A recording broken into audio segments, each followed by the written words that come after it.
Warning! The Stone Age Gamer podcast includes a lot of bad language. Cover your motherfucking ears.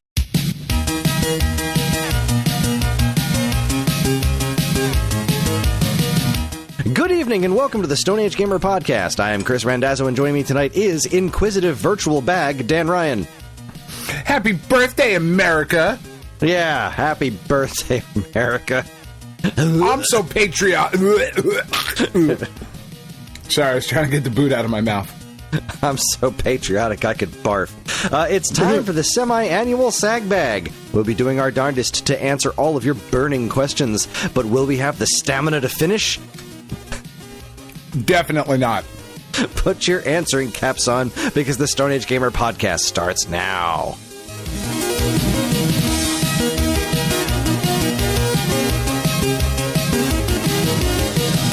Hi, everyone. This is episode 573. It's the week of... I didn't update the date. After July 4th. Yes, today's July 4th, so it's the week of July 4, 7, 8, and 11. July 11th, 2025. And welcome. For anyone new here, please don't check my math. This is the official podcast of StoneAgeGamer.com. Dan and I talk every week about what's happening in the world of video games from a retro gamer's perspective, as well as whatever the hell else is going on in our lives. Speaking of which... how you doing, Dan? How you doing? It's been a week, huh? I mean, it's been something. I did a 5K today. You did? I didn't mean to. Yeah, I didn't mean to. It was an unintentional 5K? No, it was an unintentional 5K, which I think is the best kind of 5K. So, for Penn's birthday last month, we got her a bunch of birding stuff. Like a bird call and a binoculars and a book, and because she's been talking about wanting to go walk through the woods and look for fucking birds and shit. I was like, all right, dude, no problem, I'll do that with you. So she picked a trail today, and I wasn't really thinking about it. I was like, oh, the trail's 3.5 miles. Cool, no problem. We didn't do that. And as we start walking, I noticed that the 3.5 mile trail at this place also says 5K. And I was like, yeah, is it? No shit. And a 5K is apparently 3.1 miles. So, yeah, we did a 5K today. All right. Neat. Nice. Yeah. Way to go. Saw some birds, saw some frogs, saw a groundhog. It was lovely. Wow. Yeah. Well, it certainly sounds like I did not do a 5K today. I did do a walk of some sort. I did some jogging in the woods. Ew. I've been doing that, and it's been going okay. Still hitting the gym 5 days a week. I didn't go Monday. I didn't go Monday because I did the whole garage project. Remember I was talking about cleaning out my garage? Yeah. I did it. I did the whole garage project. I finished it. It looks amazing. My arms were just burning. When I was done, my body was completely wrecked. And then Monday morning, it was literally thunderstorming outside, and everything from the neck down was just writhing in pain. And I barely got any sleep because of it. And I was like, you know what? I think it's okay to skip the gym today, because I think I did enough work over the weekend to make up for it. I think I should take a day. And so I did. But health is moving along. I spent today at a pool party that I didn't want to be at with a bunch of people that I don't really know, and a handful of people that I do know but don't like very much. So that sounds neat. Super fun. Yeah, I was thrilled. John got Subnautica, and he's been obsessing over it. I have been... I've been playing Mario Kart World, but I've also been playing Breath of the Wild, and it didn't take me long to remember what happens when I play that game, which is just I'll just go a little bit. I'll see what's around this corner. All right. Yeah, everything else just kind of melts away. If I get one more shrine, then I'll have 4 orbs, and then I can get myself a little bit... okay, let me see if I can find one more shrine, and then I'll find a second shrine, and then I'll find the other ones, and I'm well, now I just need another 3, and I'll see if I can try. Yeah, I mean, that's not a problem. I'll get that done in 20 minutes. It's such a life sync, and it runs so beautifully on Switch 2. I love it. So yeah, that's really just been my whole video gaming situation this week. It's just, I mean, it's kind of similar to how Death Stranding 2 has been this week of just let me just make another delivery. All right, like, where's this? All right, so there's something in this box. Where's this one got to go? Oh, that's not too far. All right, I'll climb that mountain. I can take a little shortcut. I'll go around here. And 4 hours later, it's like, oh, fuck. All right, guess I will go to bed now. Son of a bitch. I have to work in the morning. Son of a bitch. That game is stunningly gorgeous. Holy shit. Oh, I'm glad you got it. I'm glad you're enjoying it. Yeah. But we have a show tonight. We do. We've got a lot to discuss. We were just gonna go straight to the SAG Bag. Like, that was my plan. Was just like, all right, we're just gonna do the whole episode of SAG Bag and not do anything else. But there's been some news to discuss this week. And then Microsoft was like, hold up, though. Hold up. I got something for you. Got some stuff that needs to be discussed and discussed is the word. Yeah. Yeah. With a capital D. Real quick, before we do that, we did finish Doctor Who up to the regeneration. Okay. Very obvious that things were reshot. And then we started Ironheart. We only watched the first episode. Okay, I loved it. I thought it was great. Good. And we finished Squid Game Season 3, which was incredible. We've got 2 Ironhearts left. And we are also very... I wasn't 100% sold on episode 1. But I think by episode 3, I was like, yep, good. Yeah, I like it. It's very much like it. Yeah, Ironheart is pretty great. Yeah, Doctor Who was I was starting to get close to enjoying it again by the end of that season. I was like, all right, I think they're moving towards finding a groove. I think they're moving towards, and now we have no idea. I just don't know. I really, really hated that episode with Colin or whatever the fuck the dude's name was before he pops up towards again, where he's like fucking with Ruby, and I just hated what they did to Kate, to Miss Lethbridge Stewart. Right. Because that, like, I have never seen a character so fundamentally miswritten as that was. But anyway, it's a podcast for another podcast. Just wanted to throw it out there. Hit me with some news, Chris. All right. So let's see. Okay, we're not even there's my favorite segment, your favorite segment. Oh, right, you're right. Strap yourselves you said that in. Made me think that we already did. So yes, I will hit you with some news because it is time for my favorite segment, your favorite segment, everyone's favorite segment. Strap yourselves in for week old news.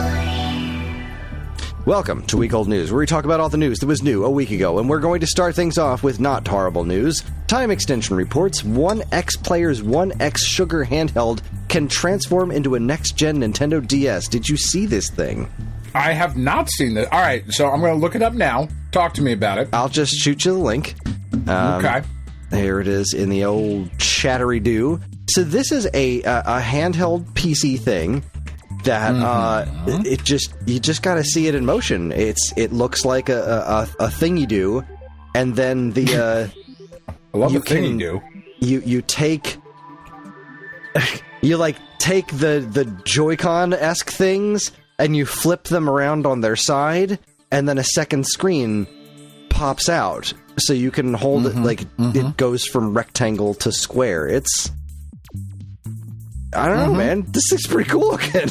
Yeah, I'm picking up what they're putting down. It's I don't know that it looks super comfortable to hold, but just as a piece of fascinating design, I think this is super cool, and I kind of wish the Switch 2 could do something like it. Yeah, that's pretty cool. Yeah. It seems like it's really niche. Like, I don't know what the market for this is. Yeah, like, if you really, really want to emulate DS and 3DS games, this is the thing for you. And what else can you do with this? I don't know, not a whole lot, I guess, but I'm sure you can emulate a whole bunch of stuff on the regular one screen, but like, yeah, you're like the whole really second looking to screen emulate thing, like, the second screen thing. It's just such a cool idea. I love it so Between much. $300 and $500. Worth every penny. No. I would fundamentally disagree on that aspect of it. Yeah, but this does look cool. I'm so glad it's the kind of, like, I'm so glad somebody designed this, because it is just a neat design, and it made me so happy when I saw it. I was like, well, okay, that's just cool. It's like those phones that fold in half now, like the screens that fold. Like, I don't know that I want that, but it's really cool. I definitely don't. It seems like a terrible idea. Just accidents waiting to happen over and over again. All right, next up, Nintendo Life reports, of course, Mario Kart World is being review bombed. So, they made a change to Mario Kart World. They did an update that people were using a workaround with online matches so that they wouldn't have to play the intermission races. And right, we talked about that last week. Yeah, this is just a bunch of stupid all around. Like, they should just give people the choice. But also, people stop review bombing things. Excuse me. Like, I get that you don't like the intermission races, but it's still not a 0 out of 10. Stop it. Just stop it. No. Bad people. Go lay down. Go to your room. Yeah, I really don't put a ton of stock into any of that shit anymore. Yeah. You know, I just really don't, because it's so easy to jump in there and do the 0 out of 10. You know, for like, they changed this one thing and I don't like it, so therefore the game is garbage and everyone should hate it. Like, no, stop it. There's like, so much fun to be had in that game. Like, don't you are invalidating your own criticism. Like, yeah, you really are.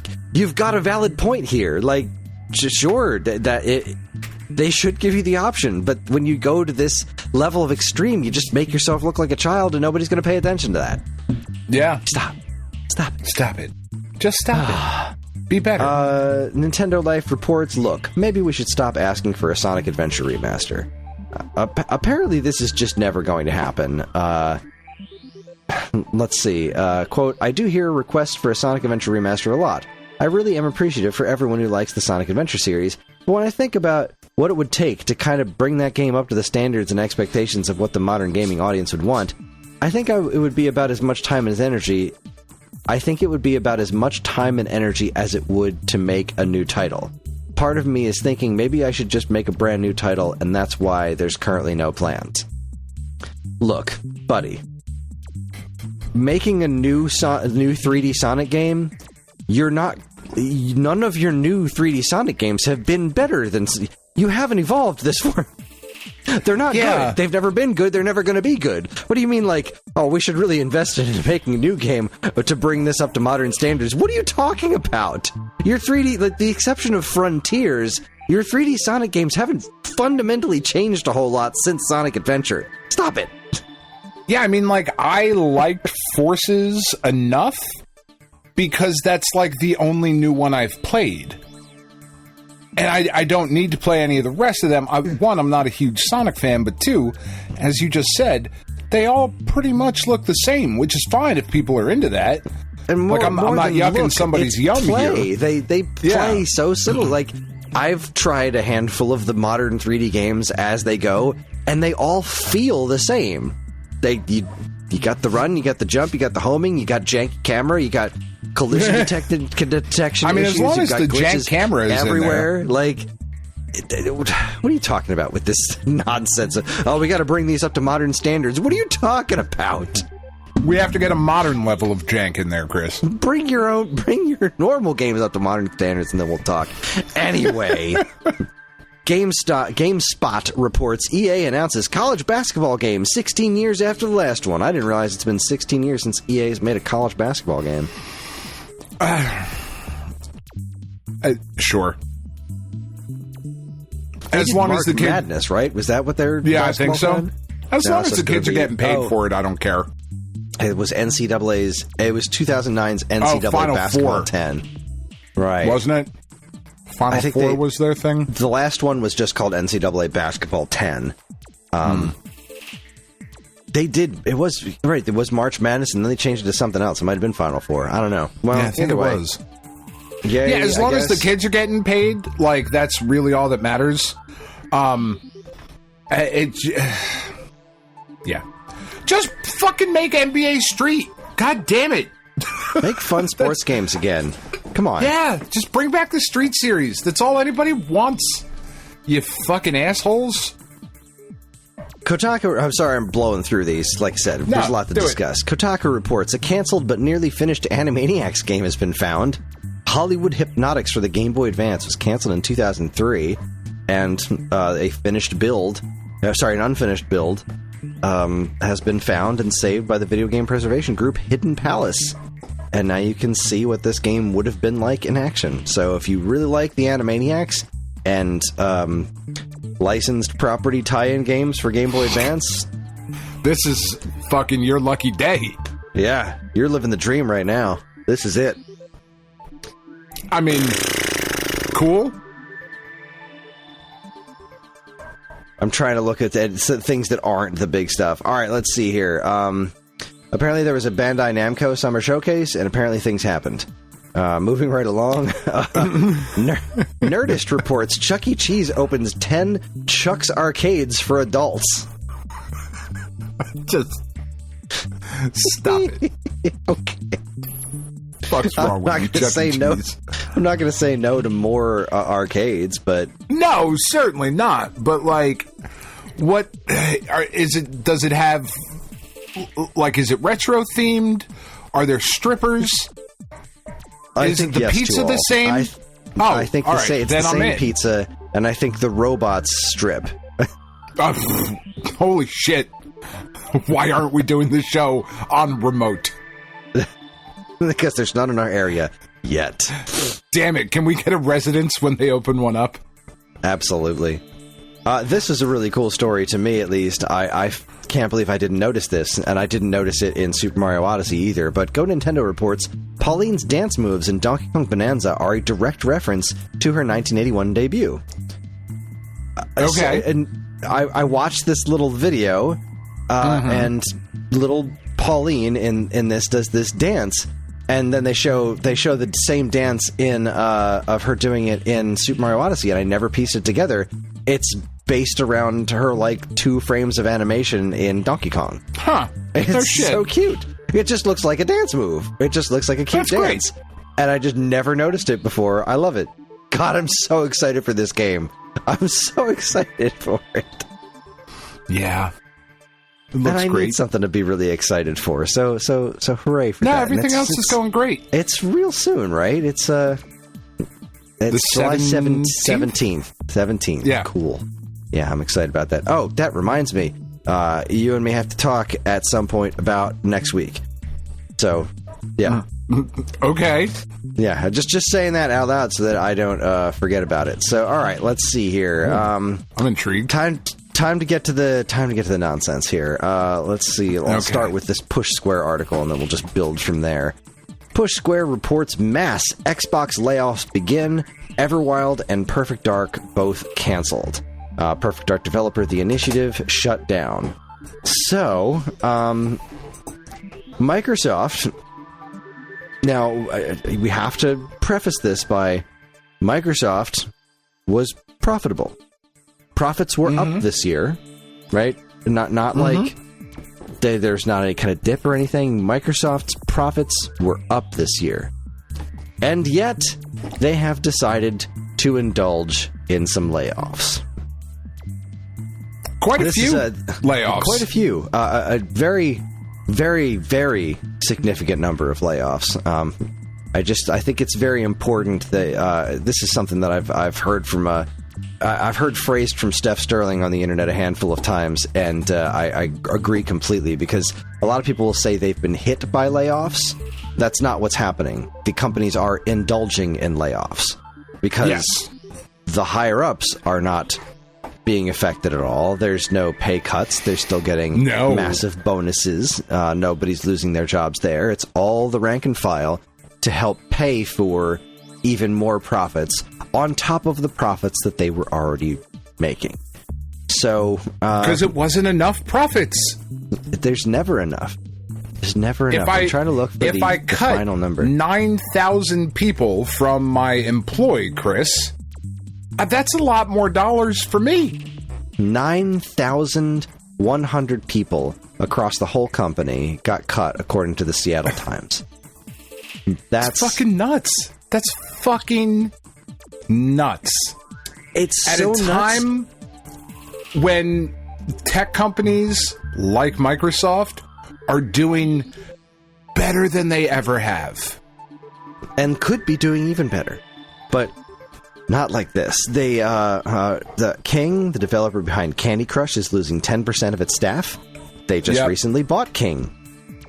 These are the quadruple A studio that they put together for this Perfect Dark game shut down. Yeah. Perhaps it wasn't the best idea to just start buying the games industry. This is such a colossal failure of leadership. And again, I am not a corporate analyst or anything. I'm just sitting here looking at what's working elsewhere in the industry, as opposed to what's clearly not working is Xbox's situation where they wanted to just buy every studio they could.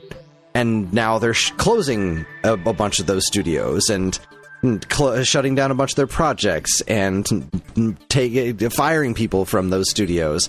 And it was all to help pay for this obscene purchase of Activision that they didn't need to do. Mm-hmm. This is just unfathomable levels of greed, and it's just such a perfect encapsulation of everything that's happening in the world right now. There's unchecked greed everywhere, and the cost is everything. Yeah. And I hate it. I just hate it. And it makes you wonder, too, right? Like,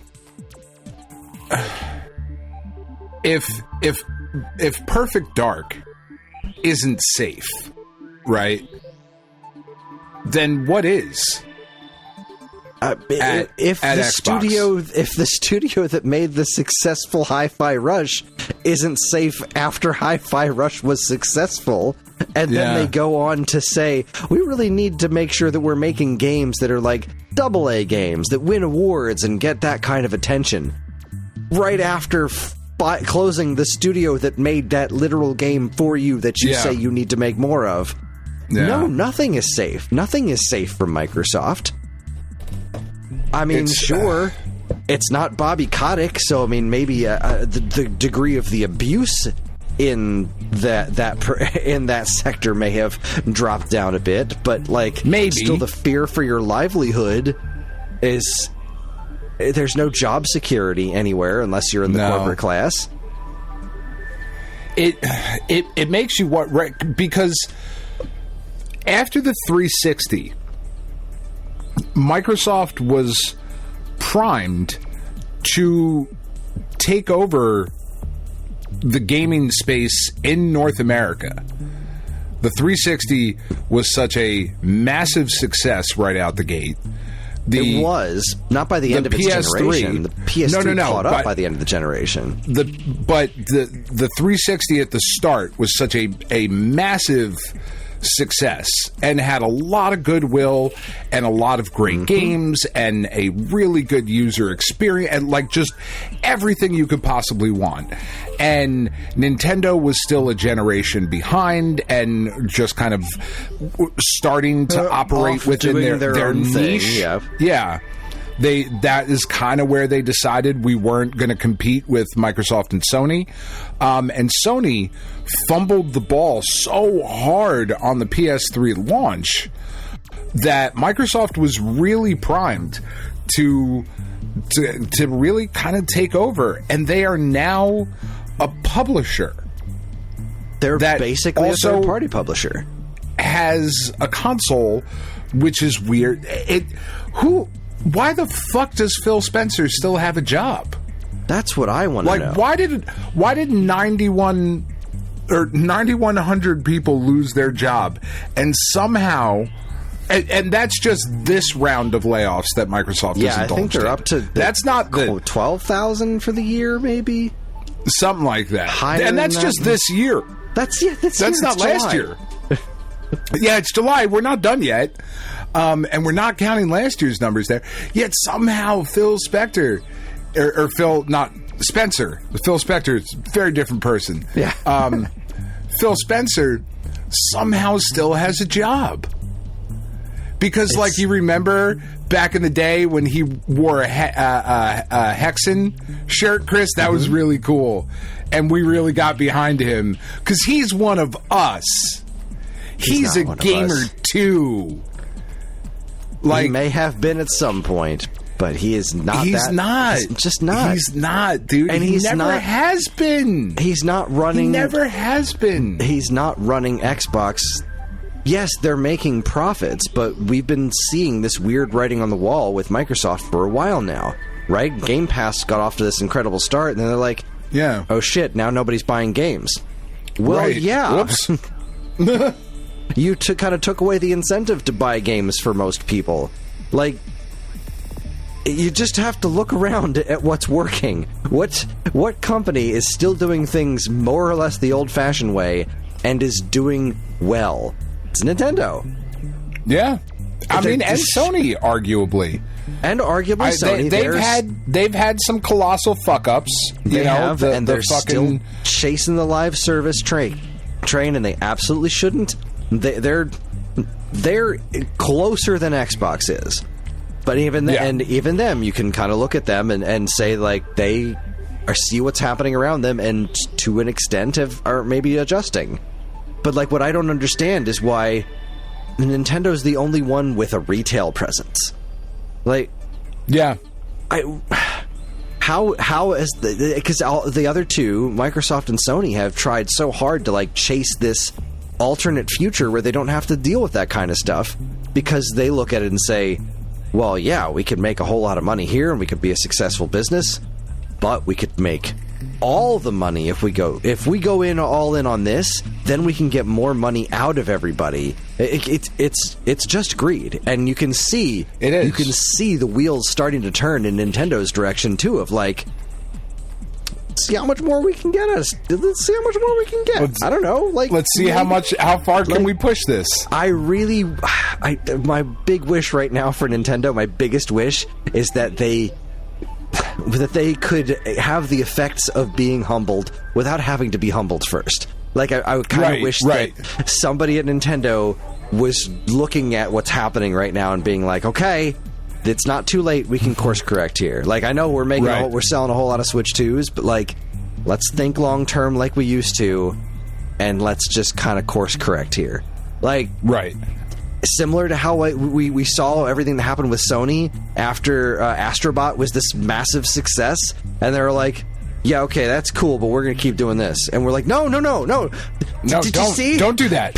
People really liked this thing you did. It was right over there. Do that one. You see how excited they are for the little costumes? Because people liked all those brands that you own and you haven't done anything with.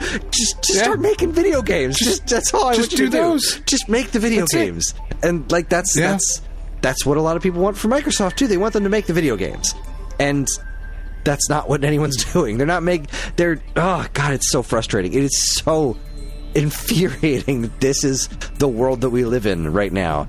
And to just add a little delicious cherry on top of it, Kotaku reports, Xbox invites developers to AI Roundtable the same day it does mass layoffs, because Microsoft is tripling down on generative AI. Of course they are. They're a computer company. They look at... They just, well, fuck all you people. We can do all this shit for free. We can just steal... We can just plagiarize everyone, and nobody can tell the difference between AI slop and actual writing, right? There's no difference there. There's no pushback on it. We're just going to do this now, because that's the future. It's so funny to me. I hate it.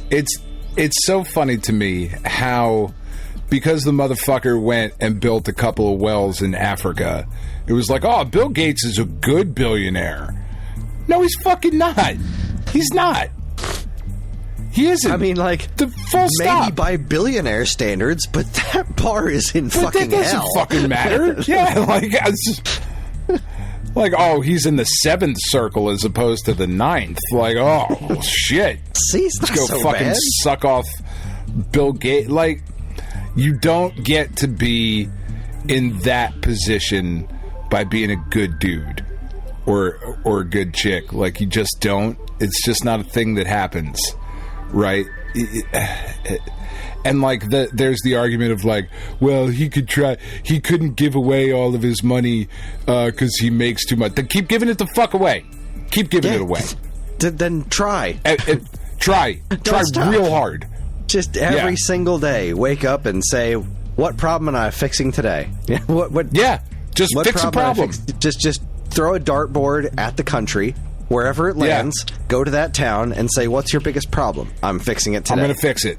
Yeah. Do one of them, do like 3 a week. You know, take a couple days off in between. Who cares? Do 3 a week, and you've done so much good for this world. It's unbelievable. Yeah. But you can't do that, Dan. That's woke. Well, sure. I mean, God forbid. There's just a level of... There's a level of fucking stupidity that has come to the forefront recently that is just so fucking gross. It's absurd. And the fucked up part, right, is that it was always there. Like, that's the shit that a lot of people, I don't think, realize. Because because we all live in our fucking bubbles, right? We all live in our bubbles.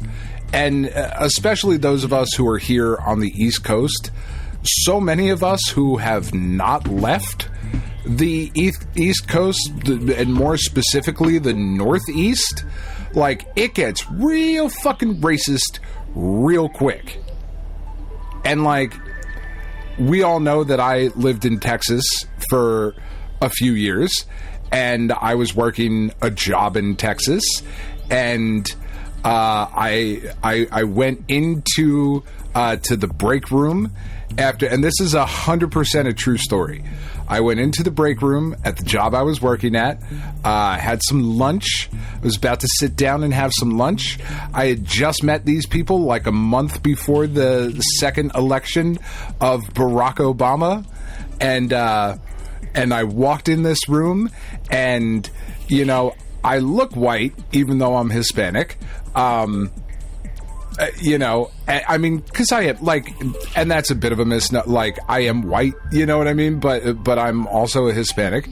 But people look at me and they assume that it's safe to say certain things around me. And this is way before, like, all of the awful that's in the world now. Like, we're talking, this is Obama's, like, the beginning of Obama's second term, you know? And I walk into this break room and a bunch of people that go, "Hey, Dan, you're a Yankee, aren't you?" And I went, "Oh, fuck." That's not how we should be starting a conversation, because we are not going to be friends by the time that conversation is over. And I was like, "Yeah, I am. Why?" And legit, the manager of the team I was working on said, and he didn't censor himself, he said, "I bet you voted for that N-word, didn't you?" And I went, "You're fucking right, I did. Don't talk to me anymore. We're cool. I'm out. Bye." And, like, I'd known these people for a month, but they assumed it was cool to say that to me because I was also white. And, like, I wouldn't get upset. Like, that's the fucking that's the way the world has been for a very, very long time, that we just happen to be in a space right now where there's just so much stupidity in the world, and hate and anger, and it's misdirected and misplaced. And these greedy motherfuckers at the top keep playing everybody else against each other, and the rubes keep falling for it. Because I guarantee, I didn't read any of the fucking comments. I don't need to. I know what they say already. How this is a good thing for Microsoft, and how they're going to, they're going to get back to focusing on games with like real men in it, and Gears of War and shooters and blah blah. Like, I know that's there. I know that's there, because that fucking bootlicker nonsense that's like, they're not your friends, guys. They're not. I love Nintendo with all my hearts, but they're not my friends. They're not. They wouldn't piss on you if you were on fire. They wouldn't. They don't fucking care. They exist to make money. I mean, even then, they might charge you $9.99 for it, because they put a lot of work into developing that piss, Chris. They did indeed. Yeah, it's all just horrible. It's unfucking real. It's unreal. Yeah, I hate it. And I hate it with every fiber of my being, every breath that I take. I just keep watching it get worse and worse. And what it all comes down to is, all anyone really wants is, all anyone ever needed to do was to just keep making games. Like, yeah, just make video games. All anyone needed to do was keep making the video games. Make the machine that you put the games into, and then you play them on the TV. And, like, obviously digital games were always going to be a thing. It's just, of course, digital distribution is the part of the way games work now. But as we're seeing with Nintendo, there is a market for the physical component, especially when your games keep getting bigger and bigger. So you can buy this little thing that has the game instead of buying a hard drive that's big enough to store 60, 70 gigs worth of game at a time. Like, and then you're seeing the backlash to the game key cards. Yep. It's just astounding to me that it's the obvious solution is just be okay with making a fuck ton of money. Like, just that. It's one of the few things. Look, Nintendo is far from perfect. They are far from perfect. They do a lot of dumb shit. But one of the things that they get right is that as a company, they have always appeared to be okay with just making a fuckload of money. They don't need to make all of the money. And I believe it's got a lot to do with, like, Japanese businesses have more regulations on them. So, like, they can't be as overtly greedy as Microsoft. But yeah, man. Well, any business that operates primarily out of the States has always been. It's not a recent thing. Like, fucking that Wall Street movie, Gordon Gekko and shit, that greed is good shit, that was the fucking 80s, man. Like, go back and look at Reagan's presidency. Like, look. No, I don't look want at the fucking, to. I don't make me. I don't want to. the nonsense that started happening around then, and before then too. But, like, that's the American way. Fuck you. I got more, and I won because I have more. I don't understand how it just keeps going, right? It just keeps going. It just keeps getting worse and worse. And, food gets worse, water gets worse, air gets worse. The planet we live on is screaming and begging us to stop.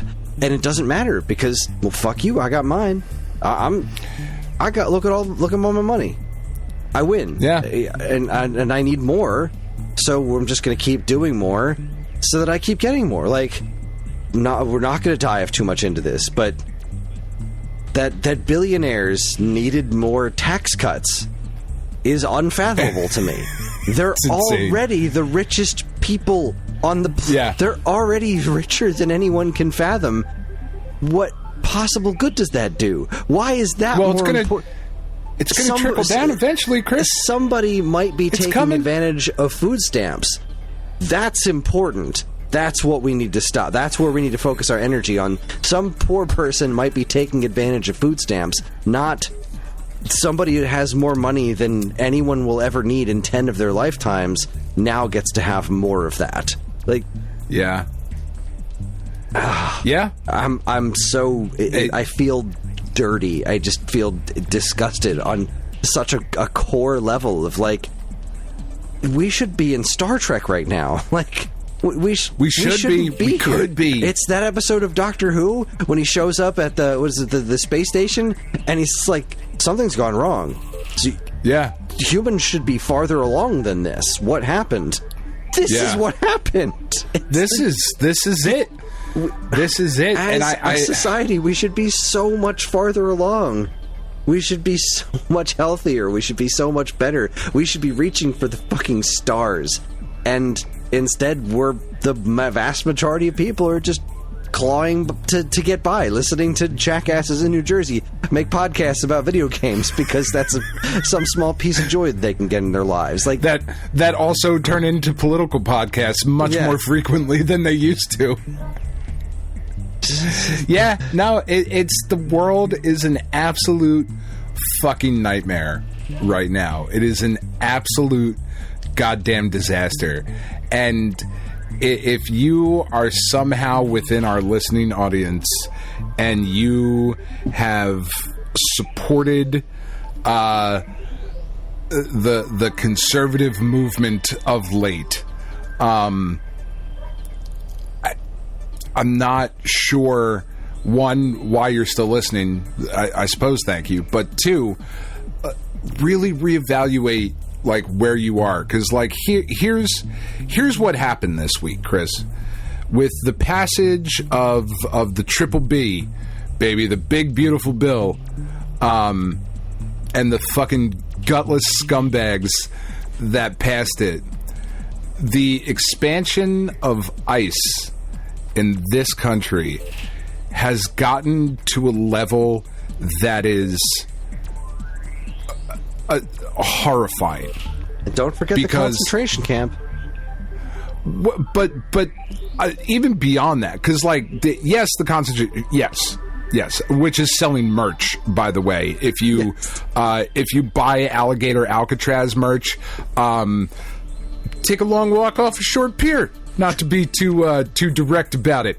Go visit him in person and try to walk up to the front door. That's what I suggest. Yeah, you're a fucking asshole. But the expansion that has happened this week has made ICE the biggest private militarized police force the world has really ever seen.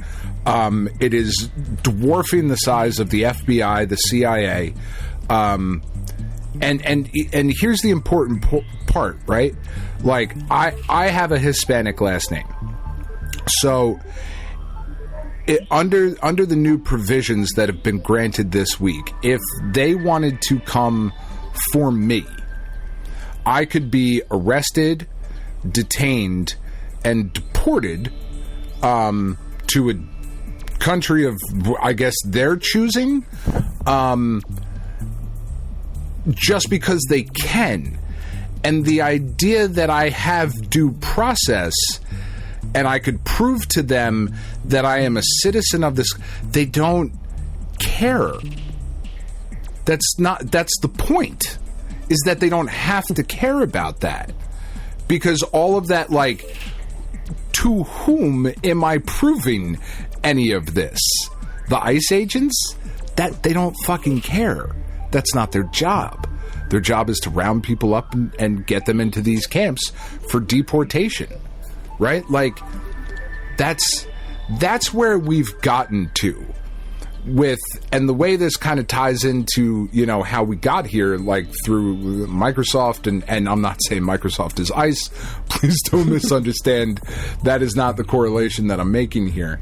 But the ignorance that a lot of us have participated in, thinking that these corporations are our friends, that they're turning a blind eye to the atrocities they commit in the name of the dollar, because they also do some good things or provide us with some entertainment, is just it's a fucking neyightmare where we currently are. It is just disappointing. You know, like I'm beyond mad. I'm disappointed in all of us. I really am. Same. I almost got into a fight with a dude in the city the other day. I was walking to a record store, and he was like, "Hey man, you want to help me sue the government?" And I just walked by. I was like, "You're a fucking idiot." And he was like, "What?" And I was like, "Shut up! What? Stop it! Stop it!" It's like, "Well, the conservatives, blah blah blah, and liberals have to fight back." I was like, "You're just as fucking bad, dude. You're just as bad." Like, it's a different kind of bad. Like, you do different shit, but like your left wing and your right wing, you're both on the same fucking bird. Like, you're gonna sue the government? Okay, that's gonna go along. You're really out here helping people, you fucking twat. Go pick up a homeless dude and buy him a meal. Like, what the fuck are you doing out here? Like, he started getting up at me. I was like, dude, it's the wrong fucking day, man. Don't. It's a day that ends in Y. I'm angry all the time. It's the wrong fucking day. You're an idiot. Shut up. Oh, okay. All right. And then he starts the spiel with somebody else. Hey, man, you want to help me sue the government? No. Good luck. Fuck, man. Oh, so angry, Chris. We all are, Dan. We all are. 9,000 people! Yeah, 9,000 people. Jesus Christ! Out of a job. Just anyway, to make video if games. you Like, are, these people just wanted to make video games, yes. If you are a developer listening to this show and Microsoft is like, hey, we'd like to buy you, run. Just run in the opposite direction. Yeah. Please. If you are... There's got to be a way to make things sustainable. There's got to be a way for more companies, more sectors of the video game industry to unionize. There's got to be a way to cap greed. There's got to be a way to fix some of this shit. Because there is. What's happening it's just now is not sustainable. Work. It's just going to take work that I don't know that people are ready to do. You said the word. The word is unions. That is the only thing that stops this kind of shit. And they're not perfect, but they are a fuck of a step in the right direction. Word.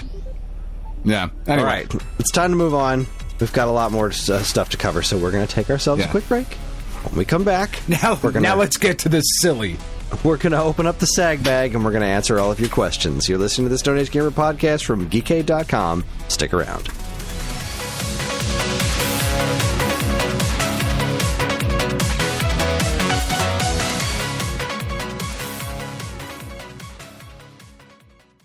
Hey, I'm Ryan. And I'm Andy. Neither of us are David Crane, but we are the hosts of David Crane's Amazing Movie Time. That's our monthly Geekade Patreon exclusive podcast that covers movies that are cult classics, weird, or just sometimes laughably bad. We ourselves have at least two of those qualities, so I guess it makes sense to hear what we think of those movies in retrospect.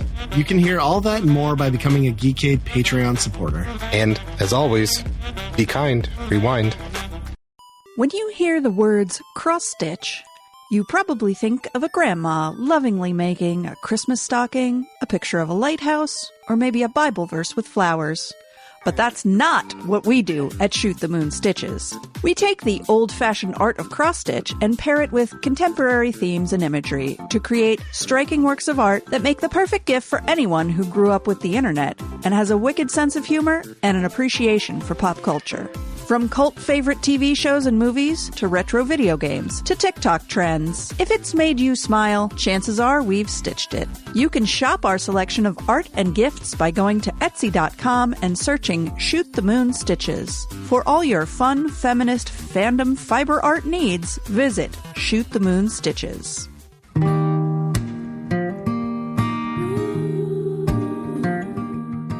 We are Safe at Home, the leading dog rescue in the heart of New Jersey. Are you searching for a loyal companion, a dog that will bring love and joy to your home? Look no further than Safe at Home. At Safe at Home, we believe in giving every dog a second chance. We rescue, rehabilitate, and find loving forever homes for dogs in need, right here in the Garden State. Our dogs are ready to make a lasting impact on your life. Each one has a unique story, a wagging tail, and an incredible capacity for love. When you adopt from Safe at Home, you're not just gaining a pet, you're becoming a part of our family.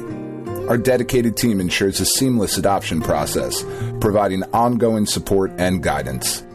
With New Jersey's beautiful parks, beaches, and trails, you and your new furry friend will have endless opportunities for adventures and cherished memories. Safe at Home relies on the support of compassionate individuals like you. Your donations and volunteer work enable us to continue saving lives and finding forever homes for these amazing dogs. Join us in creating a safer, happier community for dogs in New Jersey. Together we can make a difference and give every dog the chance to feel safe at home. Visit our website or call us now to learn about how you can be a part of the Safe at Home mission. Safe at Home, because every dog deserves to be loved and protected. www.safeathomerescue.org.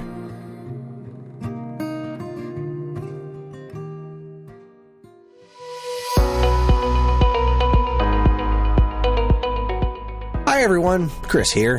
Podcast listening is free, but podcast creation is not. That's why the Geekade Patreon exists.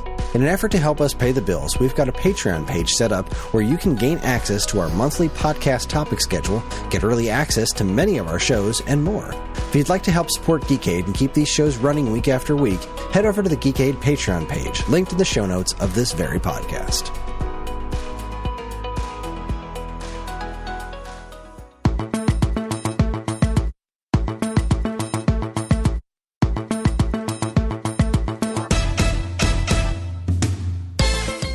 All right, everybody, we are back, and better than ever.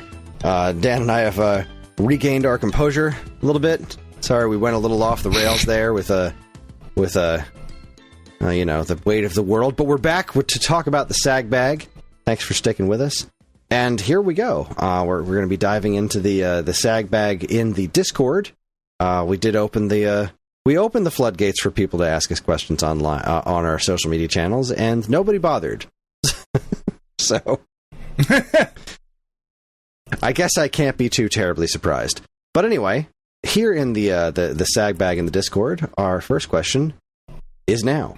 Zabu asks, we know the love Kris has for the TMNT movie and that Dan has for the best Superman movie.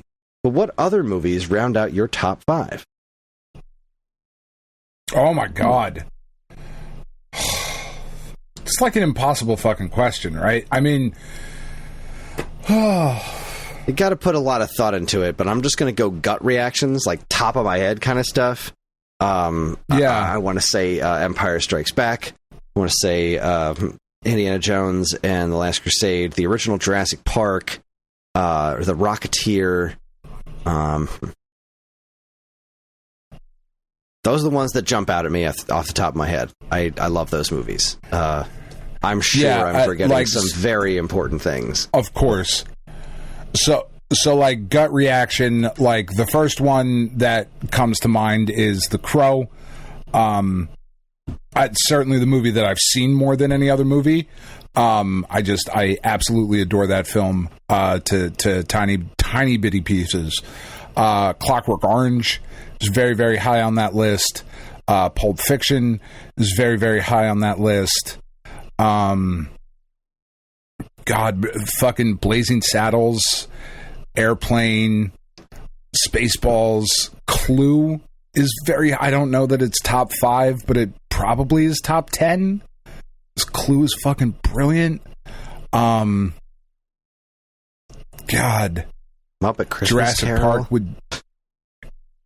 Yeah, like, I mean, that is a really, really hard question. Yeah. Shawshank Redemption. Oh, God, what a great movie. You know?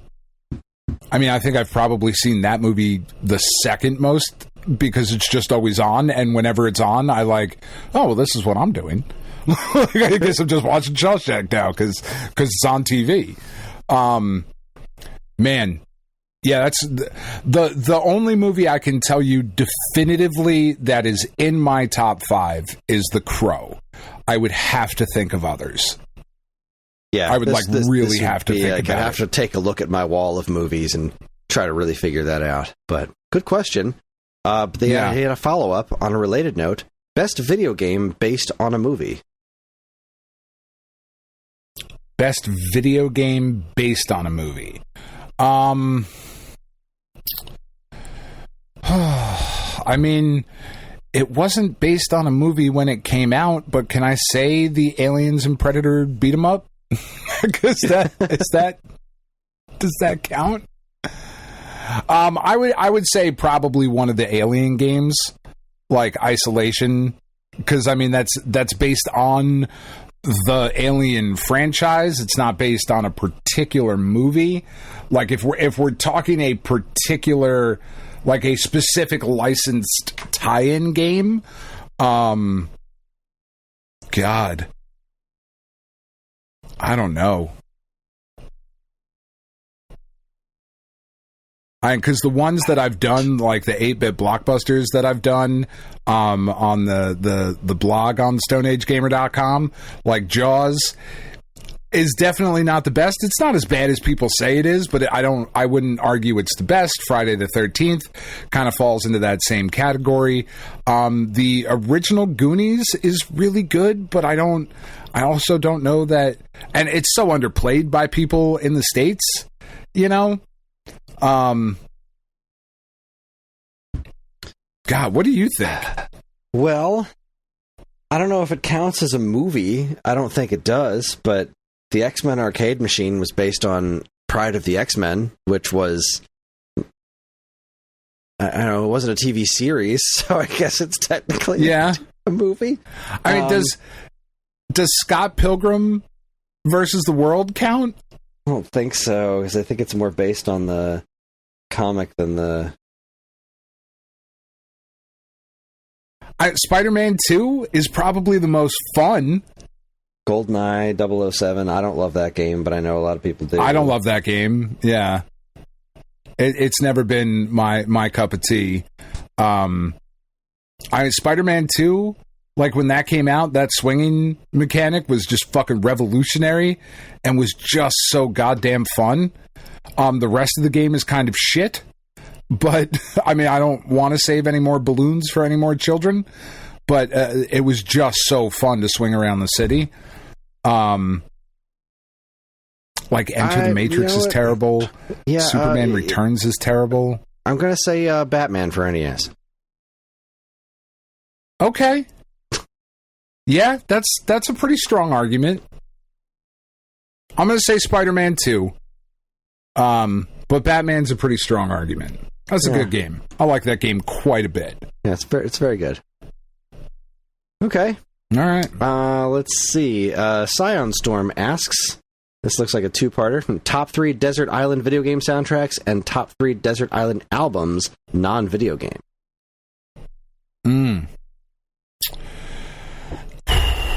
All right, I need a minute to think.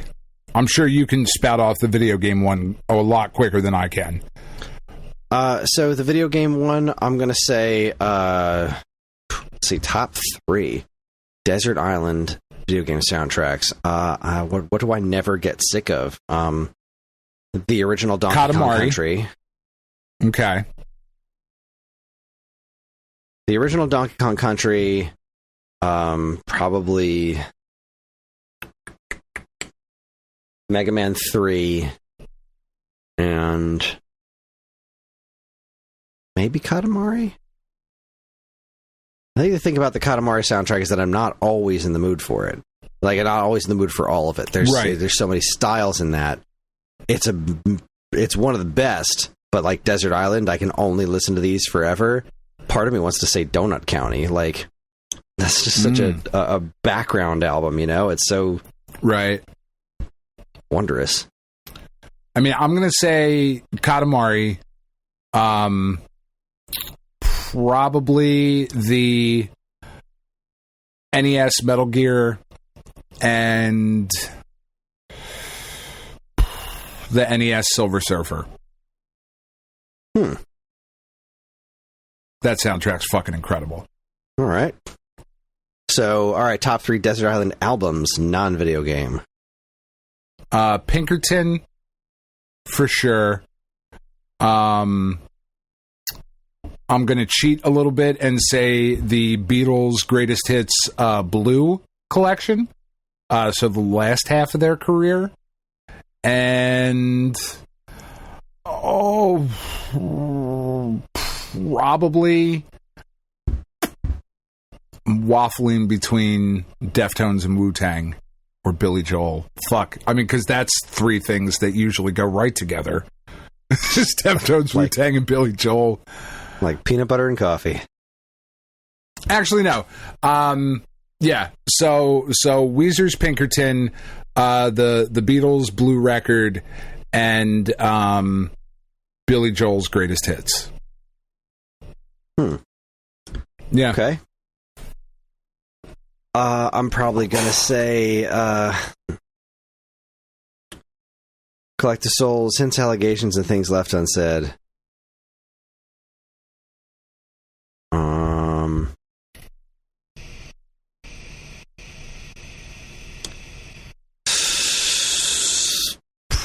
I want to say Dispatch Bang Bang. That's such a great record for me personally. Yeah. And it's just it's such an important record for you. Yeah, just in my history. And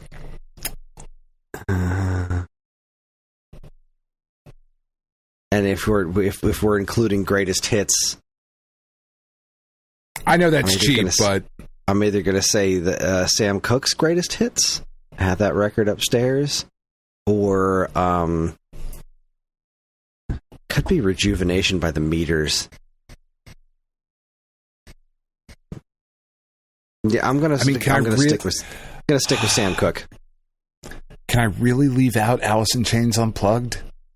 I mean, it's like if I can listen to that record. So many cuts, forever. right? Like there's just pick three to listen to forever. I don't know. Oh God, that's my gut. There it is.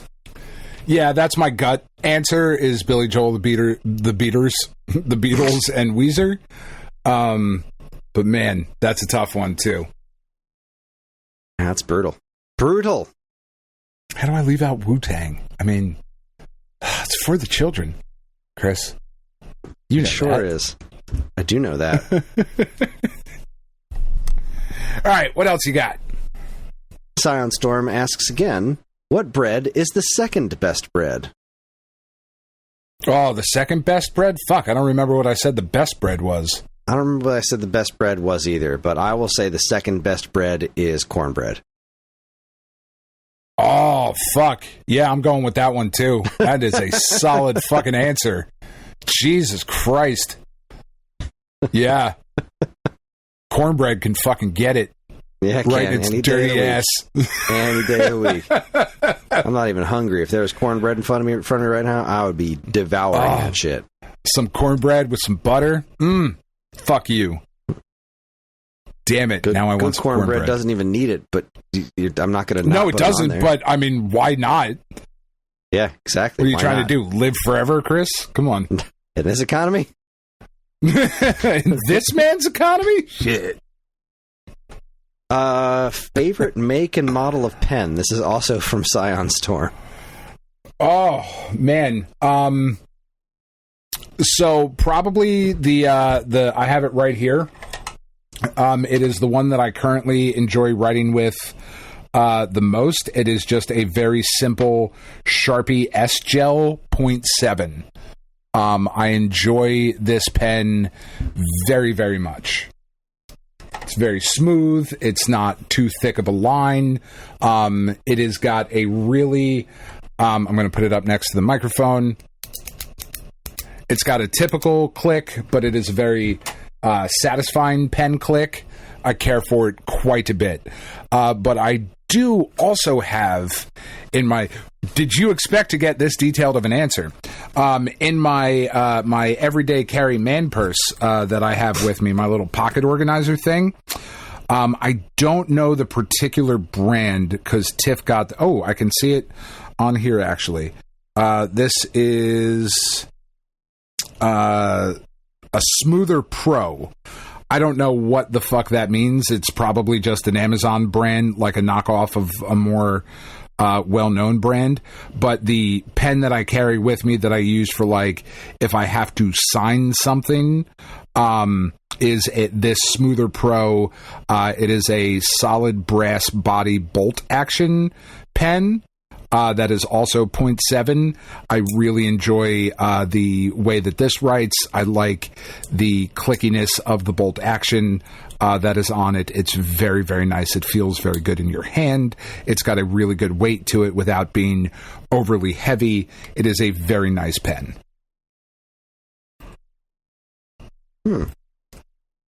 Yeah. All right. Hell of an answer. I don't like handwriting stuff. I've never liked writing words by hand. It's just never been my thing. I do prefer pens to pencils, generally speaking. Sure. But in all of my time, there is nothing to me quite like the basic bitch Bic round stick. Mm-hmm. Just the regular basic Bic pen.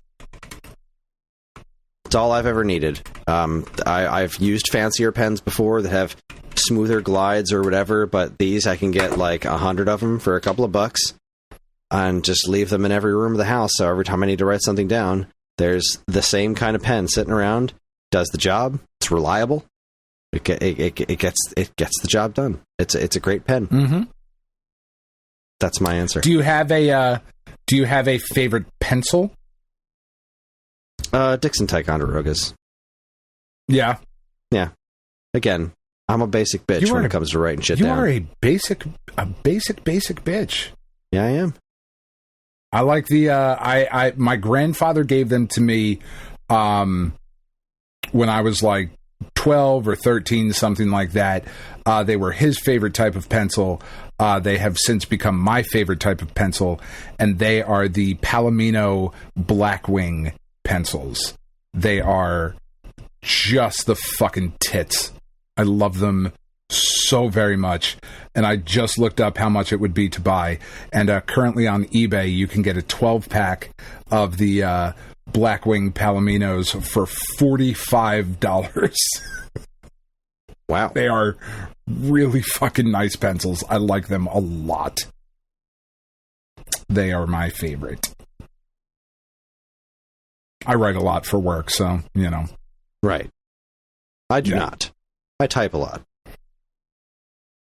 Well, I like typing. Aren't you fucking fancy? I like writing. I just don't like physically writing.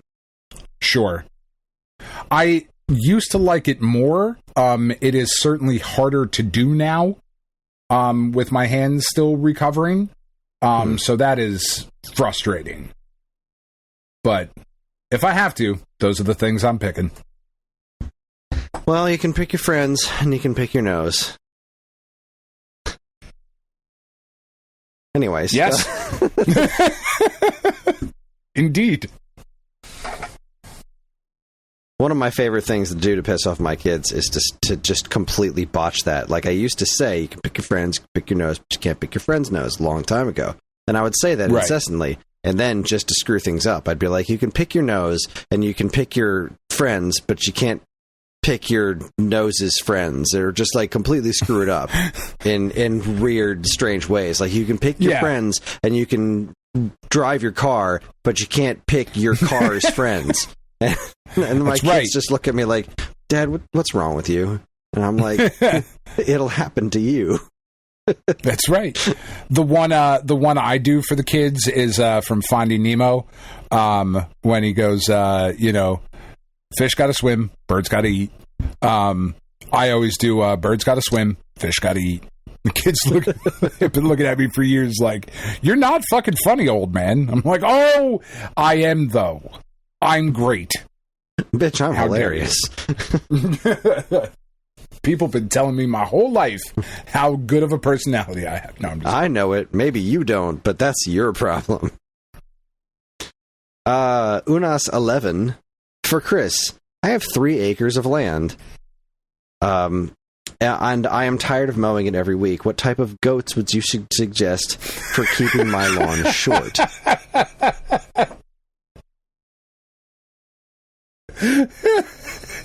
Craftsman. Craftsman, gas-powered full start goats. Rechargeable goats. Well played, Unis. Well played.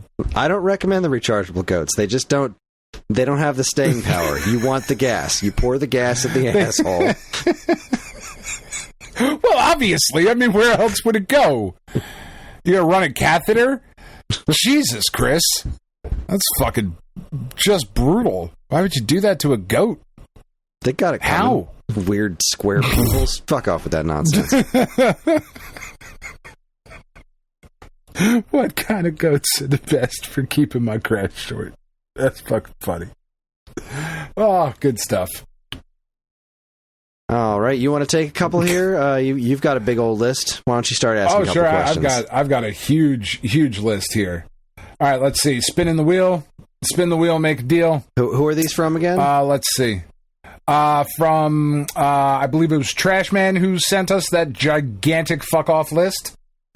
Oh God, we do have a winner. What is black privilege?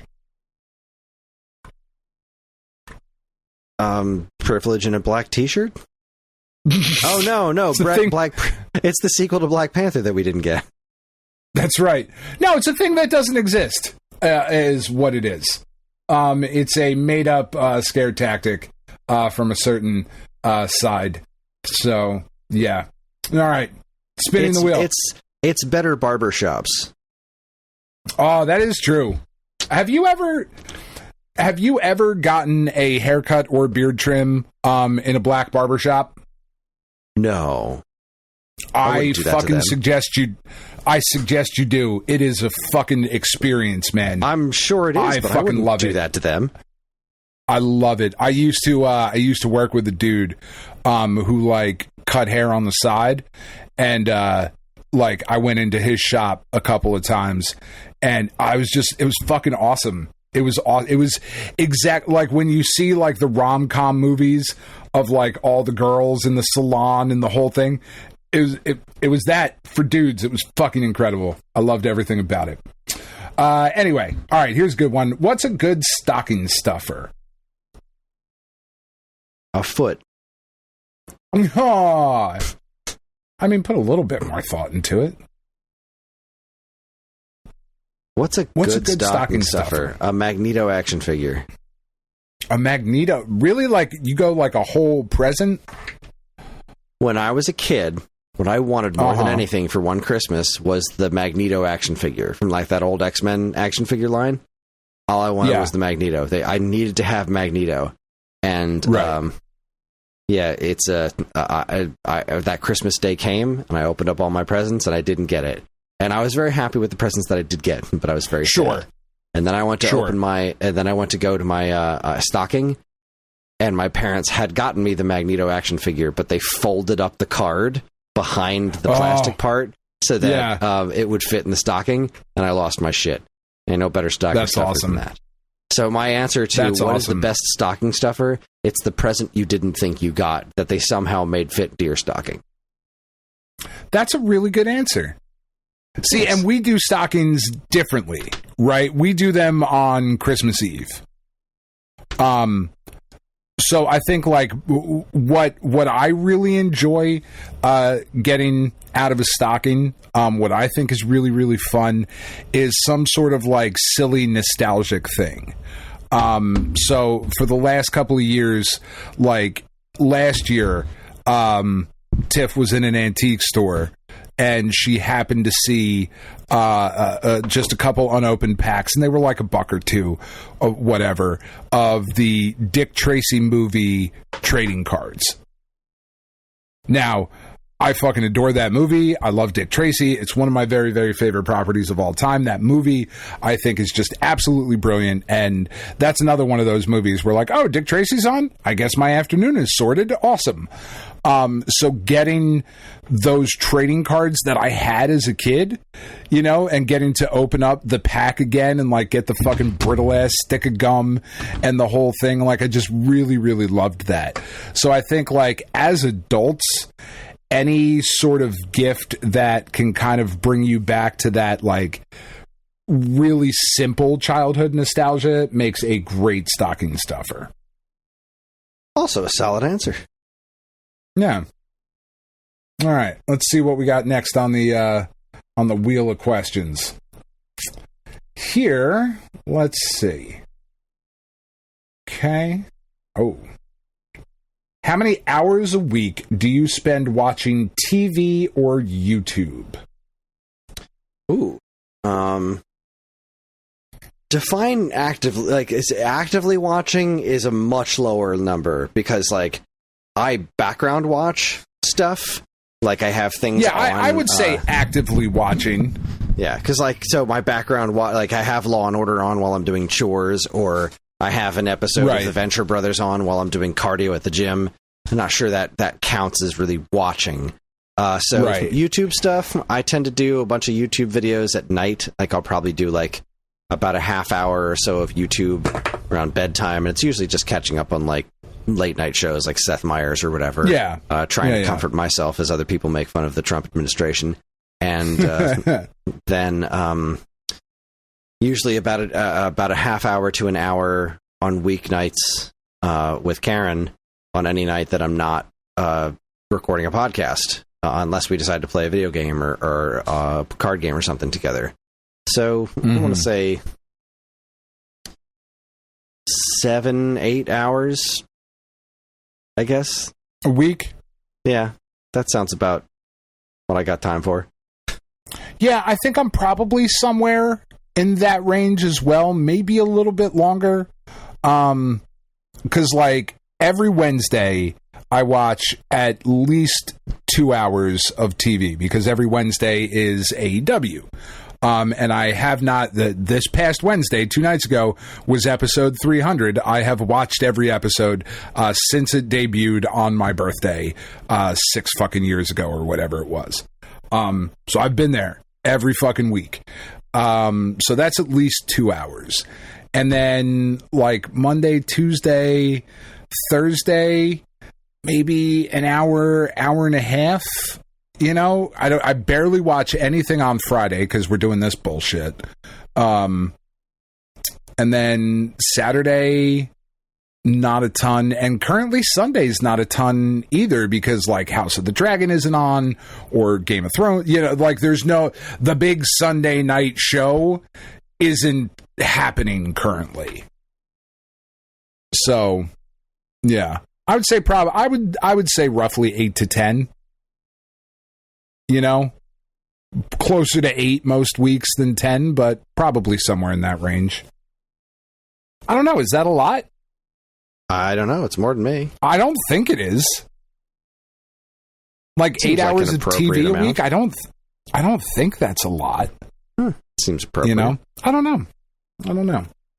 All right. I like this one. I have 2 answers for this one. Because one is my favorite one, and I would argue for it, but I actually probably don't think it's the best. The question is, what is the best flavor of chip? Plain, sour cream and onion, etc. Well, I mean, Letterkenny answered this with All Dressed, and I disagree. Yeah, I don't know that I necessarily agree with it because I've now had All Dressed, and it's good. They're okay. Yeah, they're good. I'm not mad at them. I'm going to call them. I'd call them in the upper echelon of chip flavors. But it depends so very much on the chip, right? Because my gut reaction is either barbecue or sour cream and onion. I really love those 2 flavors, and so you'd think combining the 2 of them with All Dressed would do the trick. But you know, All Dressed has a bit more vinegar in it than I like. It kind of depends. But also, when you're talking about sour cream and onion, a Lay's sour cream and onion is a completely different animal than a Pringles sour cream and onion. But does Pringles sour cream and onion even count as a chip, or is Pringles a crisp? Like, right? Oh, what are the qualifications here? Barbecue also varies wildly because Doritos are chips, or are we just talking about potato chips? Does it have to be potato chip? Because barbecue Doritos is a very different flavor from Lay's barbecue. Lay's barbecue, phenomenal stuff. Doritos barbecue, good, perhaps a little bit too spicy. But if I'm going Doritos, I'm going with the spicy chili. The sweet spicy chili has dethroned nacho cheese as my favorite flavor of Dorito.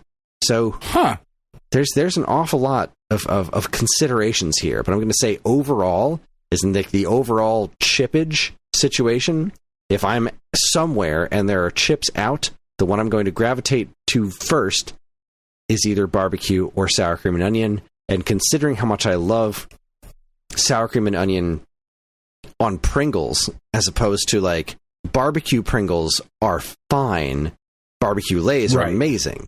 Sour cream and onion Lay's or hers or whatever are always solid. And sour cream and onion Pringles are probably my favorite potato-esque chips. So I think I'm going to have to go with sour cream and onion. Okay. See, because my gut reaction is salt and vinegar. I find them to be just the best fucking chips. It's I a little love too salty them for me. Oh, I fucking love them. Salt and vinegar chips. But if I'm being honest, right, that's more of my favorite chip. I think the best chip, if we're, all things considered, I think the best chip is probably the tortilla chip. The plain tortilla chip, because of its versatility. So many things. A plain tortilla chip can be is marvelous. Great. Yeah, right. If that's the kind of question we're talking. Dipping, well, I mean, that's what the question was. What's the best chip? Right? And I didn't even think to interpret it that way. No, I would hard agree. A tortilla chip is absolutely the best chip. Because it's just the versatility of the tortilla chip. It's good in whatever dip you want to throw at it. My current favorite dip is the Mexican street corn dip from Aldi. It is just the fucking bee's knees. It's perhaps even the Badger's ascot. It's so fucking good. But the tortilla chip is great in that. It's also great in the soup mix shit that you make. It's great as a nacho base. It's great dipped in fucking buffalo chicken dip. It is just, I think, the best chip. Hard agree. Absolutely. If that's the way the question is being interpreted, I would absolutely agree with you. We're talking about best flavor of chip. Right. That's a different question entirely. But if, you're right. The wording was, what is the best chip? Definitely agree with you. Tortilla chip. No question. Yeah. I am so happy that this question came up because I am really interested in your answer, and I'm sure you have one. What game or games did you buy based on their box art and were disappointed by?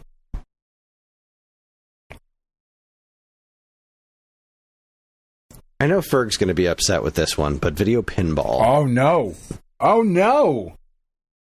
I'm not saying I dislike video pinball, but it's got some of the best box art in the history of the universe. I have that box art framed on my wall from that Tim Lapatino Art of Atari poster book. Yeah. I'm looking at it right now. It's astounding. But I remember buying that game and then playing it and being like, oh no. Like, this doesn't remind me of pinball at all, and it certainly doesn't remind me of this box art. Now, I've had a ton of fun with the game. I think it's excellent, but I was very let down just based on the box art. It didn't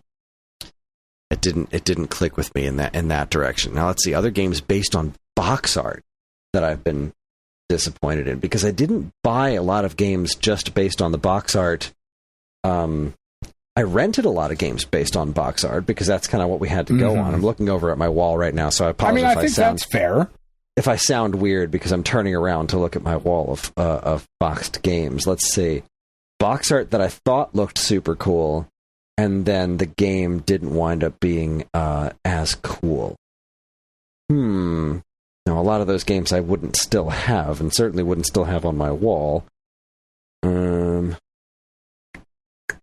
Deadly Towers, that's a pretty drastic difference in quality. Yeah, yeah. Deadly Towers is a good one. I know exactly, yeah. Right? Yeah. Oh, The Immortal, that's another one. I don't care for that game at all, but that's got some cool-ass box art. It really does. Creepy ass wizard on the front. That's good stuff. Warlock. That's another one. Warlock looked pretty cool. Yeah. Didn't care for it.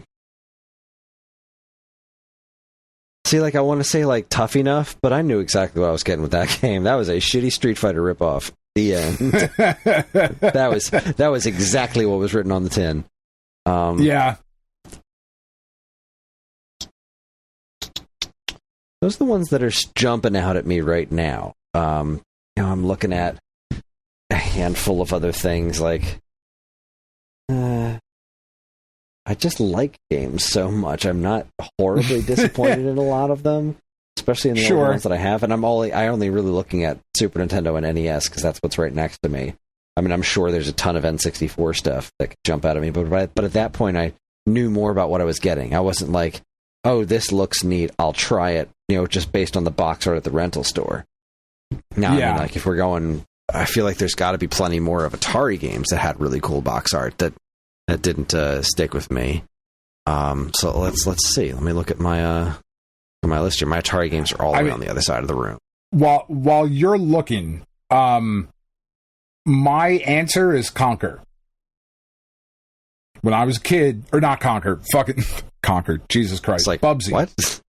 Yeah, no, Bubsy. Yeah. See, I didn't hate the first. I didn't hate the first Bubsy. So I did. I fucking hated it, and I was super disappointed. But like, I just at that time, that's where I was at, kind of. I like, especially because, and I think I've told the story on here a few times, but I also bought the game from the local Walmart. And when I got home and opened it, there were 2 packs of playing cards inside.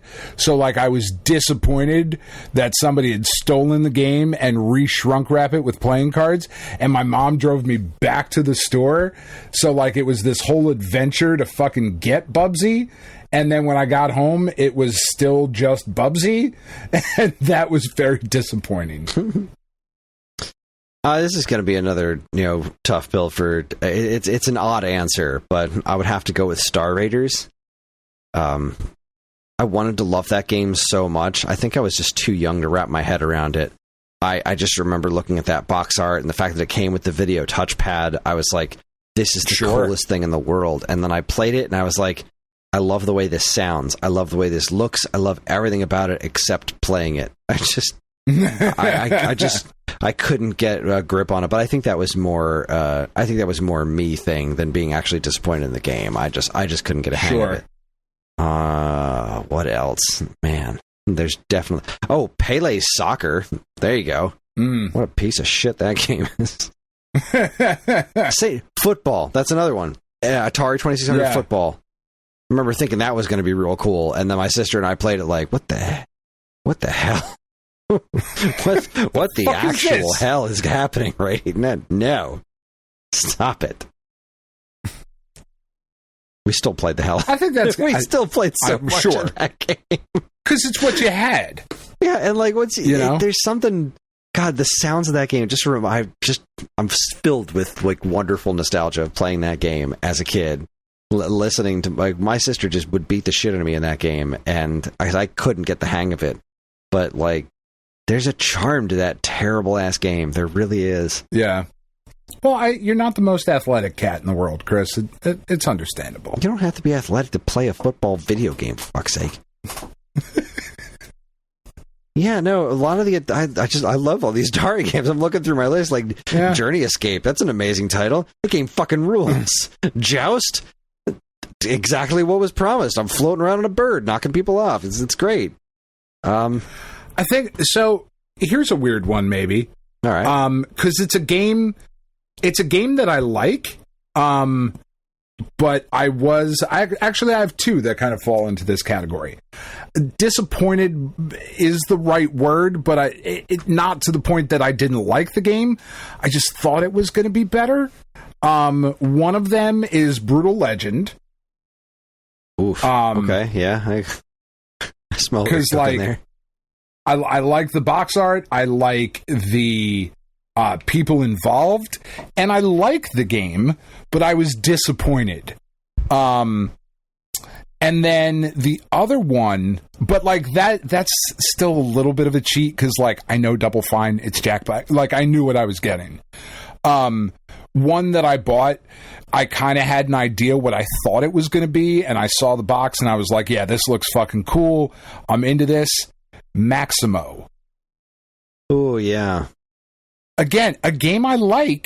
I do like it, but looking at it, I thought I was getting something a little, something more ghosts and goblins than what I got. Yeah. And maybe that's some me shit. I don't think it is. You know? Crystalis. Yeah, neither of us like that game very much. I'm not a fan. Not a fan. I might go back to that again at some point, because, God, I feel like we're wrong, but I just didn't care for it. Most people would say that we are, but we both tried it. We put the time in. And it just did not mesh well with me. All right, let's see. Right. What have I got? Let me do a couple more here. Okay. I've got 3 pulled up that I'm interested in. All right. Well, let me do 1 or 2 more of these, and we'll see where we go. Chronodin says, Bachelor number 1. I want someone who can virtually see through my flaws and love me for the lonely, underappreciated gem that my therapist tells me I am. If you were a Virtual Boy game, which game would you be and why?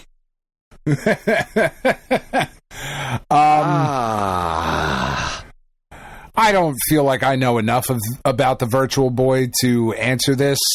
So I'm going to say tennis. You're going to be Mario because, tennis? you know, like, I can go a little bit of both ways sometimes, depending on the situation. I'm a little bit more comfortable with shit than I think some people are. You know. I think I'm going to go with Mario Clash because I'm nobody's favorite, but also I'm solid. I'm there. You know, I'm around. You're my favorite. Aw. You're my favorite co-host. Well, that's really for sure. Appreciate that. That's high praise. Yeah, hey. I've had a bunch. I'm solid and I'm dependable, and I'm going to deliver exactly what's written on the tin. Let's see. Scion Storm. No, that's not a question. That's just part of a conversation. Everyone's talking about sourdough bread. Unas11 says, just got an Atari 7800. Any games I should hunt down for this? 7800 is kind of a blind spot for me. I don't have a lot in the way of 7800 exclusive experience. The thing about the 7800 is that it does a lot of things that the NES did, but worse. So, like, it's got some solid arcade ports, but like at this point, just play the arcade game or whatever superior ports are out there. Ball Blazer is definitely interesting. Like you got to try Ball Blazer at least. But outside of that, there aren't a lot of 7800 games that really like. Ninja Golf is way more interesting than it is actually good. Like, it's a hilarious concept, but like it's not worth the price. Donkey Kong is solid. Rampage is okay, but again, you've probably played those. There are better versions of those games out there. Yeah, they're far more easily accessible. I don't really know what to recommend on the 7800. I like a lot of them. I've got 3 copies of Pole Position 2. Wow, some of these games are expensive. I've got a loose copy of Rampage for Atari 7800. Apparently, it's worth $89. Yeesh. My CID copy of F-18 Hornet is worth $68. Really? Isn't there like a really good Frogger on the 7800? Or am I totally misremembering that? I don't know. I've never played Frogger on 7800. I could be wrong. I don't know. 7800 is not my specialty. Yeah, I got nothing. Nothing of value. Go back and listen to our starter kit episode. That's I guess I can't. We'll see if I find my notes from that. Let's see. Tank Command. Tank Command is good. Food Fight. DS starter kit. I mean, Ninja Golf. You said Ninja Golf, but like, list. I feel like you have to have Ninja Golf. Well, I don't think you have to have it. I don't have it. I thought you did. No, I don't own that game. That game is worth money. Yeah, I know. I thought you had it, though. Yeah, the Atari 2600 one I've got, but I don't have a 7800 list here. Yeah, we didn't do a 7800 list. I didn't think we did. Really? Oh, well, I guess that explains why I don't have one. Yeah, I just went back through my my spreadsheet. Do not have it. I am sorry. We have failed you on that one. Yeah. I think that was our argument at the time, though, was that whatever we would suggest for the 7800, like just play on the NES or somewhere else. Like there really aren't a ton of essential things. Like you said, Ninja Golf is a unique experience. Tank Command's really good. The arcade ports are really good, but probably better elsewhere. I don't know. I'm sure Ferg will correct us. And I look forward to it. All right, let me do one more, and then we can switch back to you. Ginger Scorch. Okay. A few weeks into Mario Kart World, what's your thoughts on the highways in between tracks? I personally think they are fun casually with the family, but I really wish the Grand Prix featured more of the tracks instead of generally a single lap after you finish the first track. I think Knockout Tour is good for the highways and traveling the world, so I wish Grand Prix would be more about the tracks. I feel exactly the same way you do, Ginger Scorch. That 100%. They're neat when we're playing with the family. I just wish there were... I love Knockout Tour. I think Knockout Tour is great for this kind of straight line, chaotic, white knuckle racing. But the tracks are great. I would like to just be able to do the tracks. Or if we're going to do that, have those intermission courses be an optional thing that you can do and not have them count as the laps in the races. You know, like let's do a Grand Prix where you have to do all the intermission courses and then do 3 laps. Like, I don't like that structure being exactly what it is. I would prefer to just be able to do laps of these courses because they're great. So I would imagine that comes somewhere down the line. I certainly hope so. I would imagine it does. It's just such a fundamental change to the Mario Kart formula, you know? Yeah. That I think a quote-unquote classic mode will be added at some point. That would certainly make me happy. All right. So, here's a big question, Chris. Yeah? Which of your children is your favorite? Hopper. Yeah. That's accurate. Yeah, it's definitely one of the dogs. Yeah. It's definitely one of the dogs. I don't know. Indy's pretty great right now. My human children. Oh, yes, you do. My favorite right now. I'm going to answer that question right now. Right now, it is, without question, it's Penny. Roddy's a fucking asshole right now. There have been plenty of times where Roddy has been the favorite.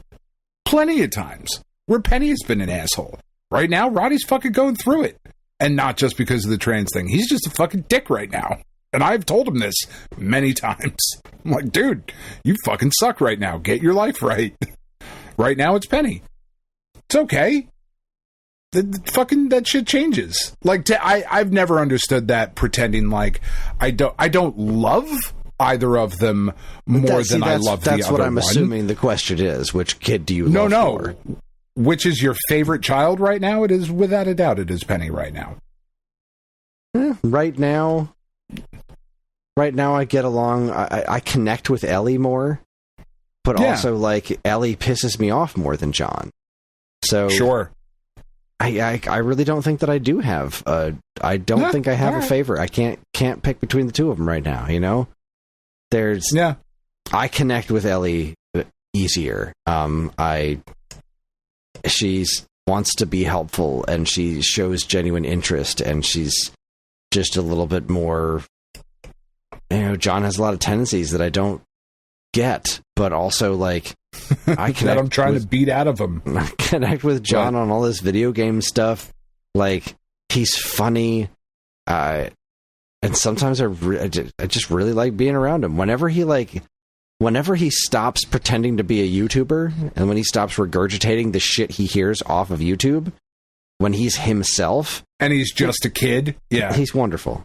Like when he says things that are just the things that come into his mind, the ideas that he's formed, thoughts that he's had, instead of just like, today I'm talking about XYZ, and I'm just going to regurgitate word for word something that some dipshit on YouTube said as if they were my own words. And I can always tell because I know what he sounds like, and it's not that. He's just plagiarizing YouTube basically as a personality. But man, when he doesn't do that, he's awesome. Yeah, I can't say that I have a favorite. I love both those. I love both those little buggers. All right. Fucking punk ass answer. That's fine. Whatever. Does your family have any secrets or rituals? Secrets? Jeez, if we do, I don't know them. So that's a big yes. I mean, I don't know, right? They're secrets. How the fuck would I know?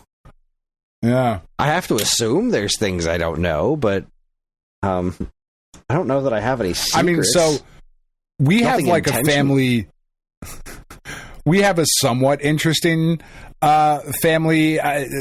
Secret is maybe not the wrong word, but it's not a thing that ever got brought up a lot in the older generation when they were still alive.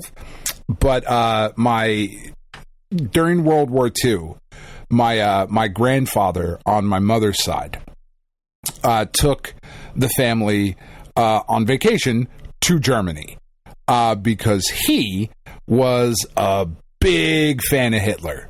Thought Hitler was fucking awesome. Just a through and through Nazi.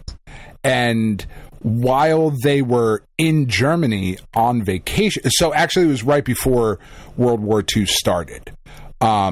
But he liked Hitler, he liked what was going on, and he took the family over there on vacation, but also to kind of like see the local politics and that sort of shit. While they were there, the country shut the border, right? And you couldn't leave, and people weren't accepting travel out of Germany. Like the whole World War II thing was happening, and my grandfather or great grandfather just fucking loved it, thought it was awesome. And my grandmother was a young teenager.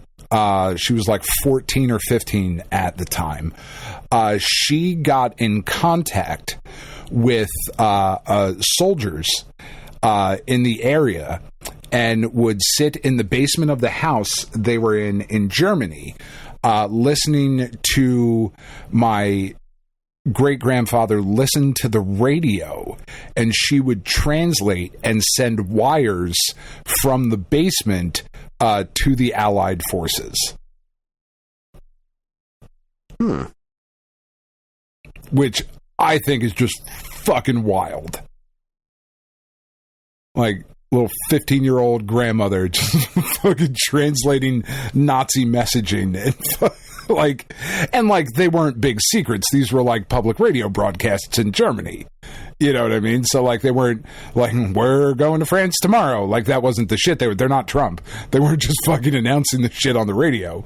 But she was like translating like right a floor underneath of my great grandfather, who was a big Nazi.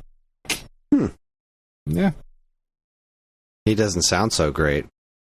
He really doesn't. I never met him. You know? I don't know. Do you have any rituals? I mean, you guys have your movie ritual. Yeah, we did. Right? We do movie night. Is that a ritual? I mean, yeah, I think so. How long have you been doing it? A couple of years. Do you get upset when you miss it? Sometimes. Yeah, I guess that counts as a ritual. That's a ritual, I think. All right, sure. Then, yeah, we do that. We celebrate Christmas. I don't know. No. We have one that I'm trying to start this year. I've been trying to get this Christmas in July thing off the ground for years, and nobody's fucking going for it. So this year, I decreed that it's happening. I was like, I beat cancer. You have to give me this one. So we're doing Christmas in July this year. But the hook is that everything has to be handmade.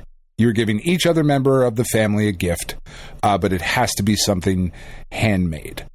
And I think that's going to be a lot of fun. And I hope it becomes a tradition or a ritual. I guess a ritual would be the making of the family spaghetti sauce. It's not something we do on a specific regular timetable, but it is something that we do that kind of makes me really happy. I'm trying to think of any secrets. Like, I didn't... It's the sacrificing of the virgins. It's not a secret, though. That's very ritualistic. We do that right in the front yard. Come on.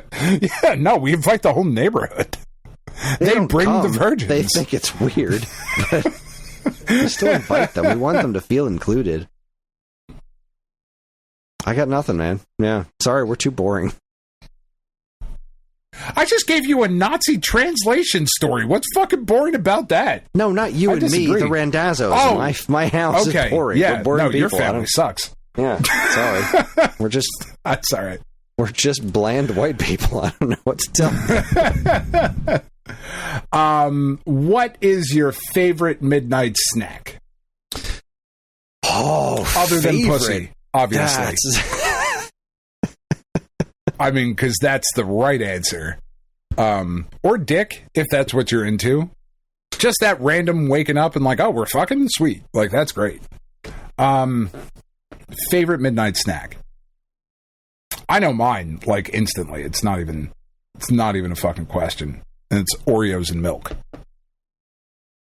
This is gonna sound really fucking weird, because I am really fucking weird. But all right, I've got a couple of, because they kind of rotate depending on what mood I'm in. There's two in particular that I really like. The first one that came to mind, and this is usually my go-to. I'm a big fan of Clausen dill pickles. Huge fan of Clausen dill pickles. And I am also a huge fan of New York extra sharp cheddar cheese. My favorite midnight snack is the burger chip slices of Clausen pickles with, like, I'll get a slice of a nice thick slice of New York extra sharp cheddar cheese on a slice of pickle, and that's the snack. Okay. It's fucking weird. It's a very pregnant lady kind of snack. I love that. The other one, and this happens. I don't always have it around, so it's not something that I can always go to. Yeah, is I will make just kind of like a vegetarian burrito almost. I'll just grab a tortilla, throw some refried beans, some Old El Paso mild taco sauce, and a slice of cheddar cheese, wrap it up real quick, and that's that. So there's no meat, there's no tomatoes or lettuce, it's a super simple, really dopey little thing. But if those ingredients are in the house, that's also one that I go for. All right. Love that. You got more, or you want me to go?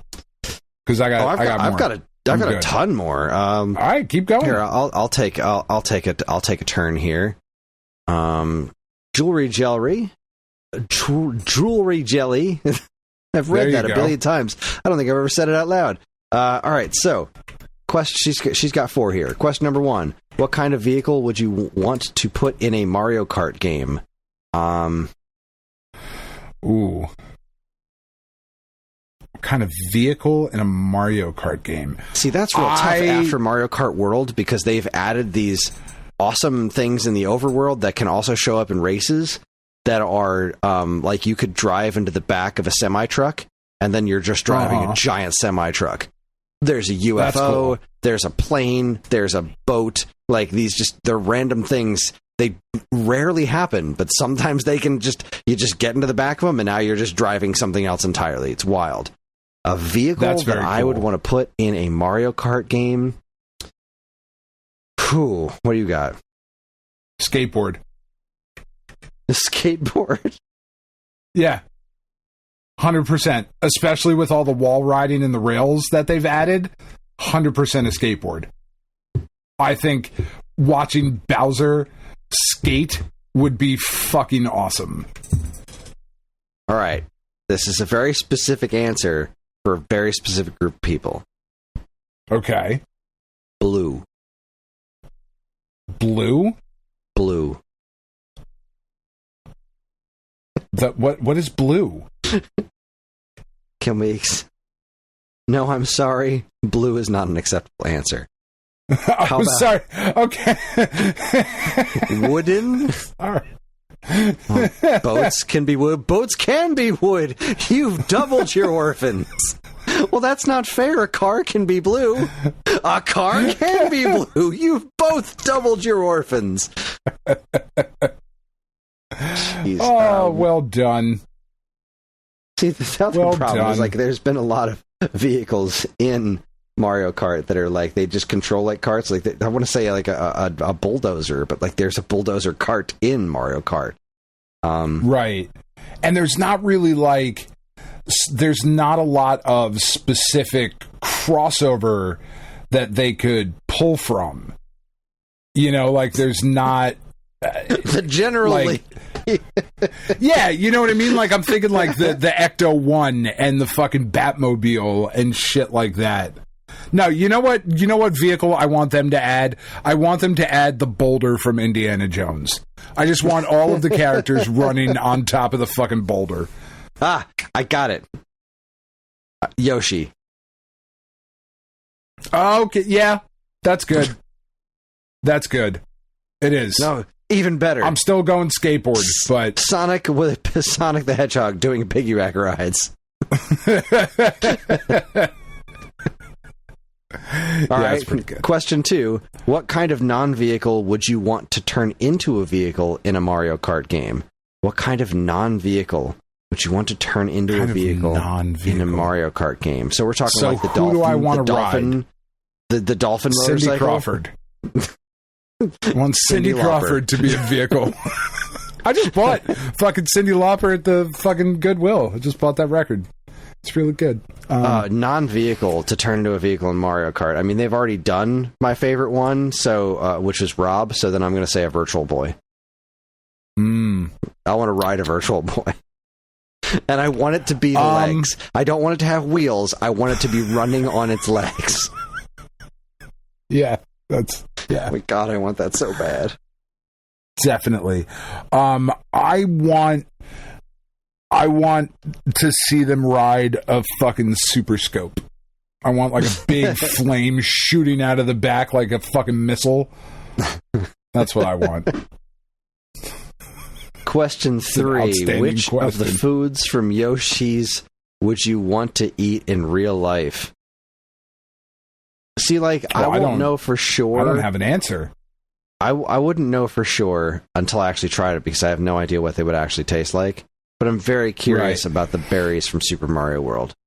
They look pretty tasty. Okay. I just eat a mushroom, see if it makes me big. Question 4. Could you please go around and tell all your dogs and cats that they are good boys and girls for me? Absolutely. Hopper? 100%. You're a good boy. I've got 8 upstairs that I will get to. All right, and you're the up. Snakes. Your turn. I think I know the answer to this one, but what Lego set would you like to own? Like money's not an object. What existing Lego set or like? Yeah, or make up a Lego set. Oh. It does not specify.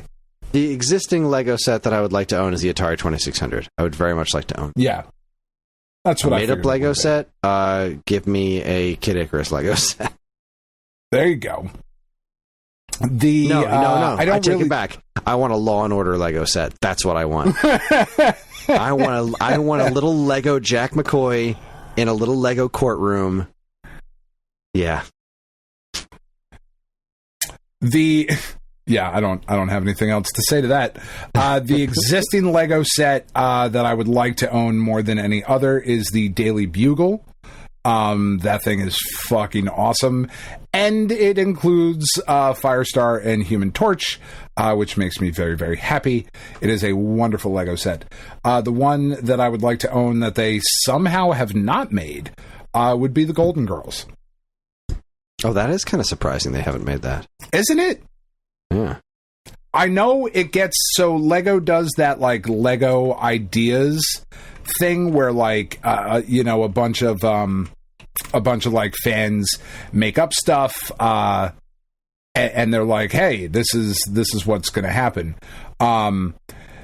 there is a rumor that it is coming this year, that there is going to be a Lego Golden Girls set. But until I have it, the Lego Golden Girls would be my answer. Good enough. Fuck, do I love that show.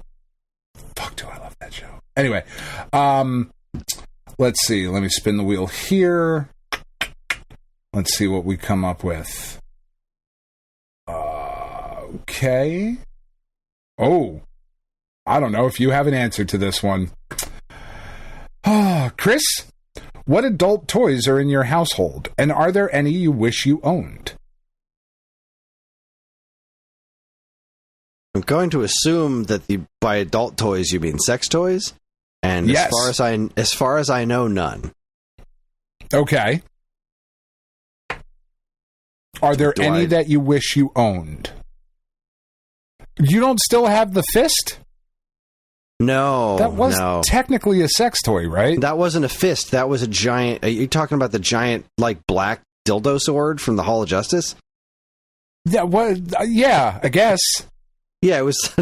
that thing was the size of a... No, that was never mine. That was just in the house. I think that was Justin's. So which one do I wish I owned? Yes. I don't actually wish I owned this, but if I had to, if I was forced at gunpoint to own one, there's a Japanese arcade game where you have to use a dildo in a prosthetic ass. That would be the one. That's great. It's outstanding. Let's see. In the house currently, there are, I don't remember off the top of my head, but there are a variety, less than 5 vibrating type things that work both for men and women, that they're fine. They're nothing crazy. What do I wish? So here's the one that I wish that I owned. And I don't think that I could get chat to ever agree to it. And I only want to own it because while I could see the pleasure that could be derived from it, which is a word that I hate saying, by the way, I don't like that word pleasure, but in this instance, it is, you take no pleasure in it? I take no pleasure in the word pleasure. So I just think it's fucking hilarious, and I would fuck with her with them. There are panties that are sold that have a vibration pad built into them, and the pad can do various like movements and intensities and durations and all of those things, but it is controlled by an app. So the idea is, for a fun night out on the town, your lady friend puts them on, or your guy friend, I suppose, if they're into that. If you could, I don't know if they make a male specific version, but I'm sure there's a way to make that work. And you give control of the app to your partner, and they get to just there's a couple ways you can go about it, right? Like there's the submissive, like you get to decide when the vibration occurs and the type and the duration and all of that. There is the rewarding type thing. There is the, discussed intervals. Or there's the way that I would do it, which is just randomly and ridiculously, like at the most inopportune moments. Like the phone rings and you're talking to your mother and I've just hit the button. And that would just make me laugh a whole bunch. You just answered why she'd never go for it. No, I know that's why she won't go for it. We've had this exact conversation and she was like, you can't be trusted with that. And I said, I know, but please. Who is the greatest game show host? And why is it Richard Dawson? That's my game answer. Show host. It's Richard Dawson. I haven't not watched only game in shows real in life, such a long but time. also in The Running Man. I'm going to eat a Tootsie Pop. I hope nobody minds. I don't. Would blow everyone's mind. Man, greatest game show host. I mean, like, I want to say Mark Summers because I loved Double Dare. Yeah. Sure. Was he great though? I don't know. I don't think so. I think he was fun. I loved watching Family Feud. So with which host? Trebek's pretty great. I mean, because Dawson was on the Feud for the longest time, just being fucking problematic. Mm-hmm. Who was before Louis Anderson? Who was before Louis Anderson? That is a very good question. Family Feud. Steve hosts. Harvey now, right? Is it still Steve Harvey? I think no, it's Reuben Irvin. Has been on since I don't know who that is, but they've been a host from 2015 to present. Oh shit! Can I just look at a straight list somewhere? Okay, so according to Wikipedia, in 1999, the series was revived through its first run syndication with 4 different hosts: Louis Anderson from 1999 to 2002, Richard Karn from 2002 to 2006, John O'Hurley from 2006 to 2010, and Steve Harvey. Oh, Steve Harvey 2010 to present. Oh, Reuben Irvin was the announcer. Sorry, I was reading that wrong. So yeah, Steve Harvey is still currently hosting. Who hosted it before then? Richard Dawson, Ray Combs, I think it was Louis Dawson. Anderson. Yeah, Richard. Oh, it was Ray Combs. Oh, Ray Combs is probably who. Yeah. Yeah. Okay. Yeah, Ray Combs is pretty good though.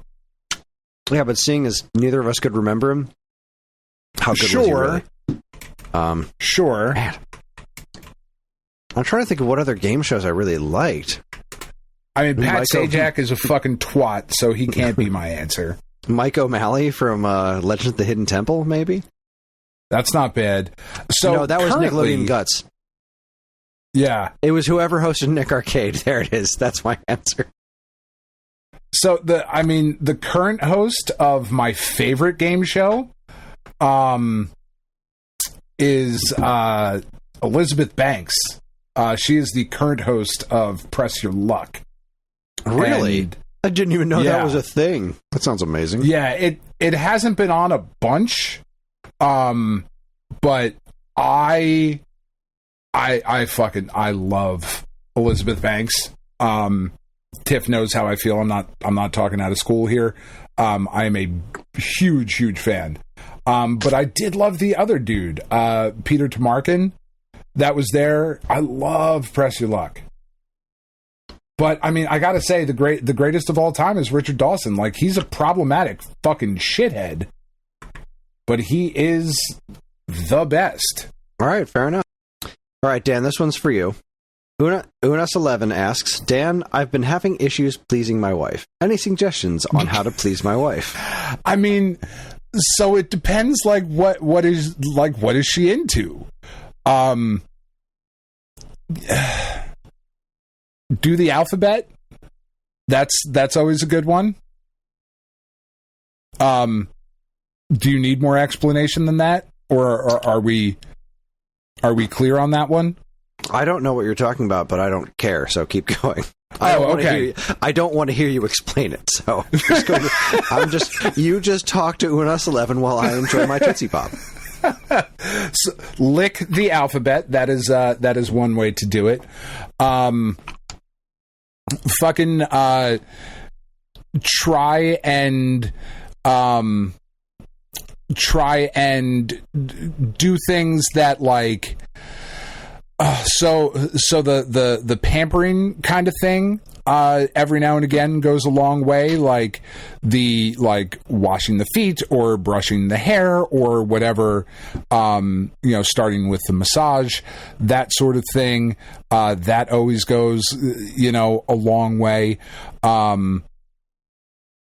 If there are things that your partner is into that you think are silly or weird and don't want to do because you think they're silly or weird, I would advise you to try and move past that a little bit if you can, because so much of that, like that level of like vulnerability of when people ask for things and you're like, well, no, that's fucking weird. I mean, as long as it's something you're still ultimately comfortable with. Yeah, that kind of stuff. Like, and it doesn't always have to be like a big production. You know, I have found a lot of times that like nobody is super interested in the tantric 45-minute, like, we're going to make this a whole big thing. Every now and again, that's fine, but most of the time it's to get in there, focus on them, because you're going to get off kind of regardless. So pay more attention and listen. We do a terrible job as guys of listening. Like, somebody will say, "Ooh, yes, I like that," and then we do it harder for some reason, or softer, or we change it. And if they say that's good, just keep doing that. That would be my advice. Oh, Torchy Pops. So you want me to jump back in while you're making a whole bunch of mouth noises over there? You mouth noise making motherfucker. That's There we go. Torchy Pop.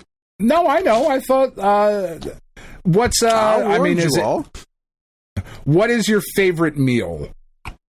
So I will let you eat your Tootsie Pop, and I will go with my favorite meal, which would be Indian chicken curry, which is actually a British dish, because, you know, those colonizing fuckwads have done just the worst for a long, long time. But Indian chicken curry, preferably without potatoes. I prefer it with tomatoes instead of potato. I'm not super upset when there are tomatoes or potatoes involved. I just prefer it sans potatoes plus tomatoes, with either a pineapple or mango lassi as the beverage. That would be my preferred meal if I could order.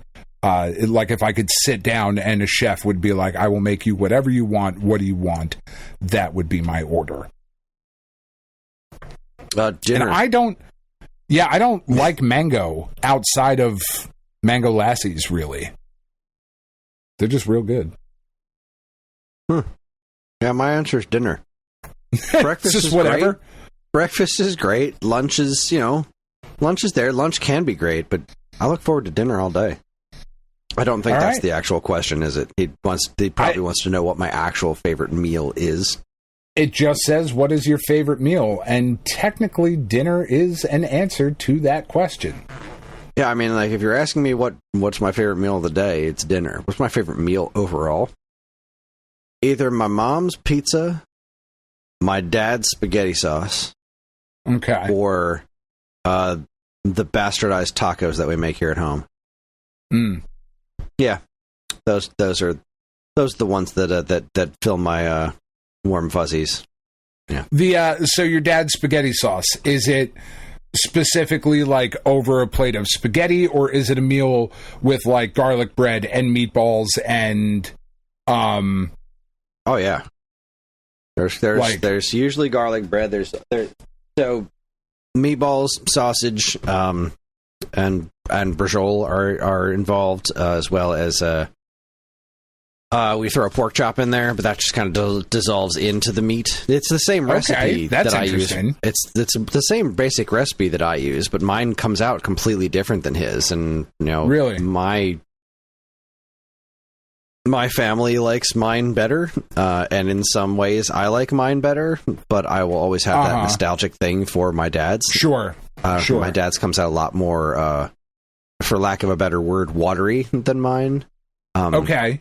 But there's also like the color is just more orange on his, and it's just, there's this flavor that I can't match. But yeah, like usually, so like, when I'm starting off in the towards the very beginning, because it cooks all day, we throw a pork chop in there, then we fish the bones out, and then the pork chop is just kind of like, in the sauce. Like it's a little bit more close. That's not a full-on bolognese, but it's it's a meaty ass sauce. Then we do sausage and we do meatballs and a couple of brajol for good measure, and usually those dissolve too. So there's like pork chop and steak floating around in there with a bunch of seasonings, which is never a bad thing.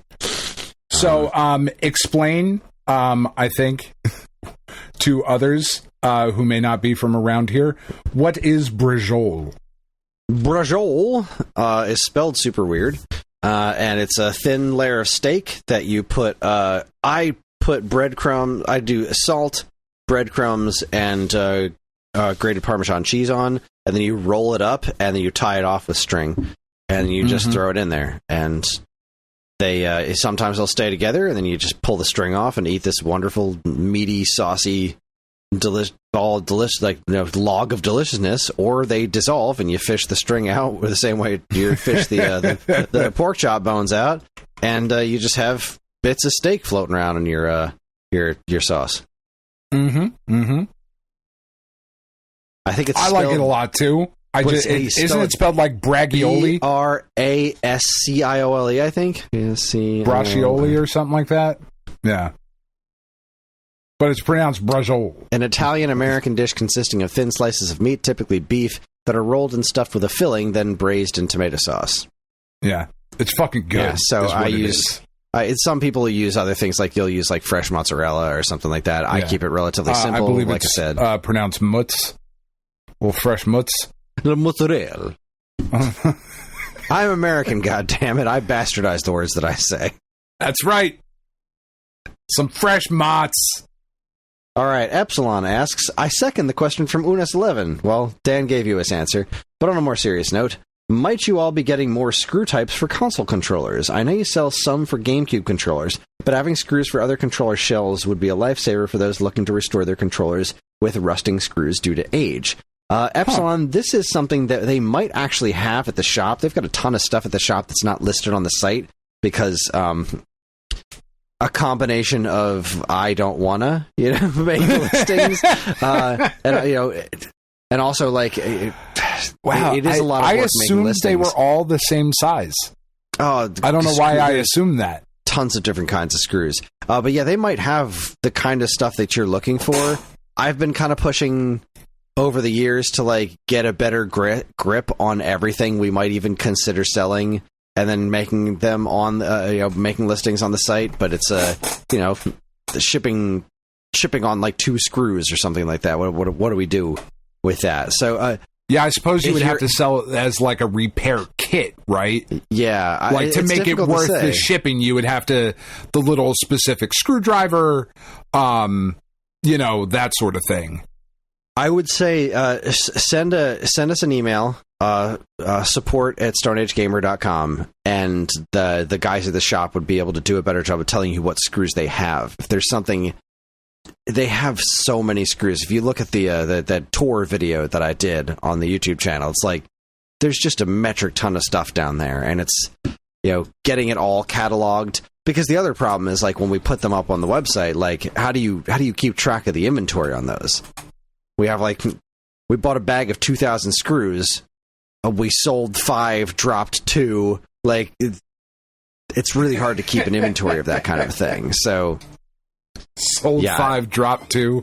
Yeah. And is that not something that you can go, like you can't go to a big box hardware store and get screws that size? Well, I think I don't know. Maybe. Okay. I really don't know. I can't say I know enough about it, but I will say that we have more screws than we have up on the website. So, shoot us an email and start that conversation with the guys at the shop. I think that would be a good way to get a proper answer. That is refreshing. Dan Durock Pick says, I too have been having issues pleasing my boyfriend. Any suggestions? I assume the same suggestions? Please, no, well, I don't know. So, I mean, okay, I don't know that the alphabet thing would work. That's more of a clitoral stimulation than perhaps an anal stimulation. But if that is a thing that you were both into, certainly give that a shot. This is just an area that I am just not experienced in. I don't, other than like the prostate massage sort of thing, I just don't know enough to really be able to offer anything apart from, some of the other stuff, the focusing on the other person and, the spending time leading up to that sort of thing. It's a little bit easier, right? With the typical idea of men and women is that we're like, it's a commercial, you wanna, and I just don't know how it is for two men. Yeah. All right. That would be my, I don't really, unfortunately, I can't really give you more than that. All right, let me do one more, and then we can switch back to you.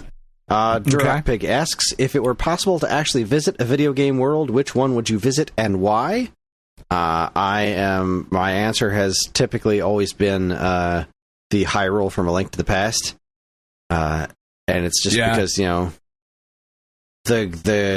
the greens are so green, the blues are so blue. Like I want to swim in that river. I want to sit under those trees. I want to visit the Lost Woods. I love the world of A Link to the Past so very much. I would love to go there.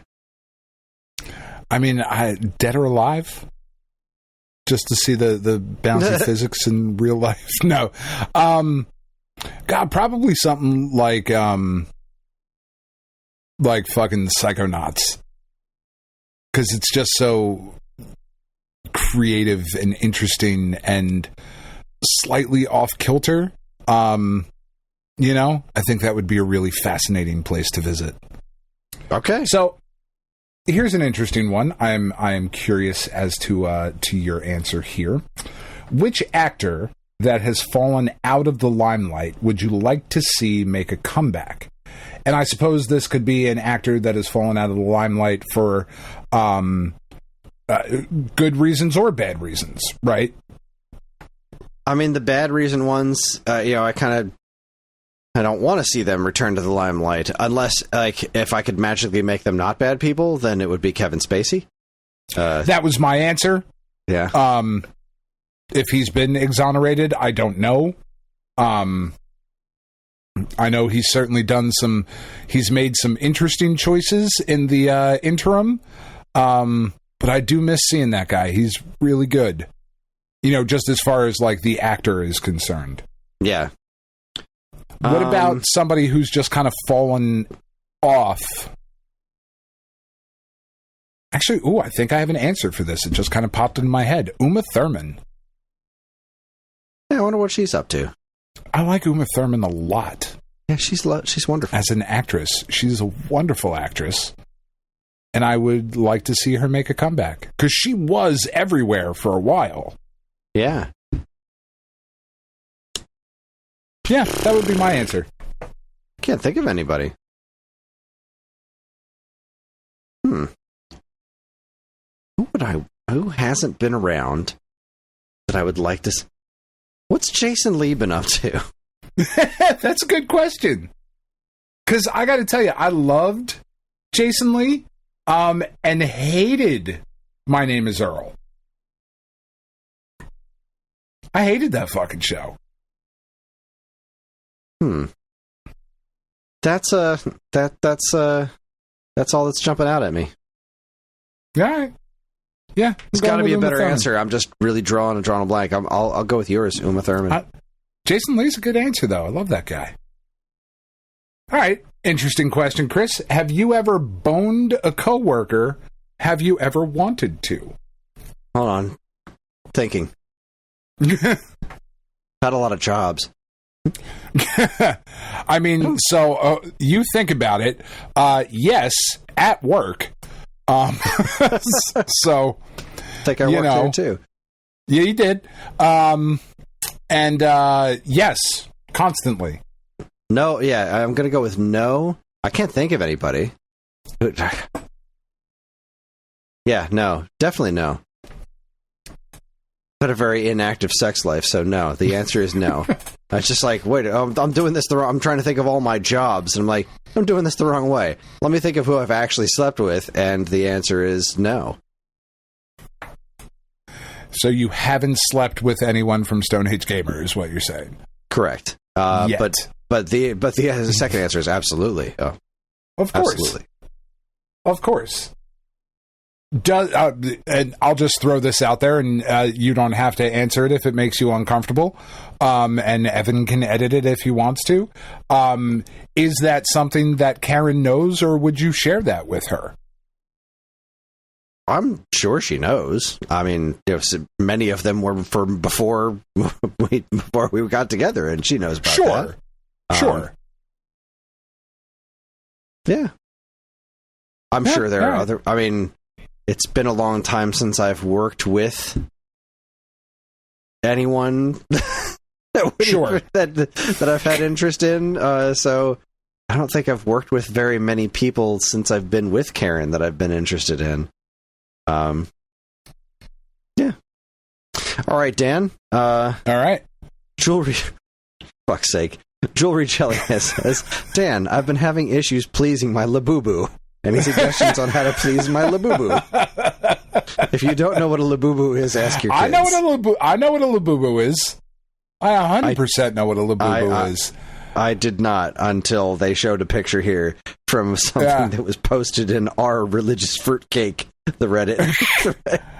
I don't. Oh boy. I feel like Labubu is into panel, and that is where I will leave that. I didn't know that was a term until today. Oh yeah, no, that's a thing. Oh boy, definitely. Have you seen the face on that thing? That thing likes it to hurt. Not that there is anything wrong with that. I am not shaming. All right. P2MC28 says, I've got one. Jackal was one of my favorite NES games growing up, but the best it ever seems to get when mentioned on podcasts or YouTube is a brief name drop in a generally positive tone. It might just be my odd collection of games growing up, no Zelda, no Castlevania, no Contra, but Jackal was a must-find for me when I started collecting. You guys have any experience with Jackal? Does Kris have the Stage 1 and Stage 2 music in his playlist? How close is this to being a pick the next time Jay rolls around for the Super Series? Do you also find it frustrating when planes fly in and drop spoons on your Jeep? Okay. Jackal and I have an interesting relationship.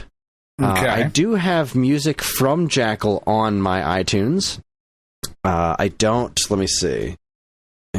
I had Jackal. Now it's not here anymore because I put together a classic Konami playlist, and no, Jackal is not on my playlist anymore. That's very odd. Because now that I'm talking about it, I was like, I don't think I've heard that in a while. So I need to get Jackal re-added to my playlist. I'm not sure why it's not there anymore. But I have almost no experience of actually playing the game. What I think of when I think of Jackal is Blades of Steel. Okay. During the halftime, the period thing, you would play a round of Gradius, and it would go blam, Jackal. Blam, Gradius, blam, Jackal. Yeah. And I'm like, I should get that Jackal game, but none of my rental shops had it. Like, I didn't know anybody who had it, and none of the rental shops had it, so I just didn't have access to it. And I own it now, but I don't think I've really put any time into it. So yeah, Jackal has been on my short list for J Games for the Alphabet Super Series for a little while now. So bear that in mind. What about you, Dan? I think Jackal is a cool game. I've definitely played through it. I preferred Commando for like that style game back then. So this just certainly got less playthrough, but it is probably something that we should go back to at some point. Word. Because I feel like it's one of those ones that that probably is a little bit underloved.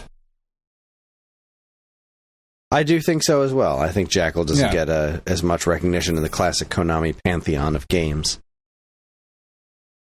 All right, let me do one more. Jewelry Jelly says, this one's more for Kris. I'm trying to visit the gym again, and can only really get in 2 days a week for around 45 minutes each time. What's the best way to make the most of it?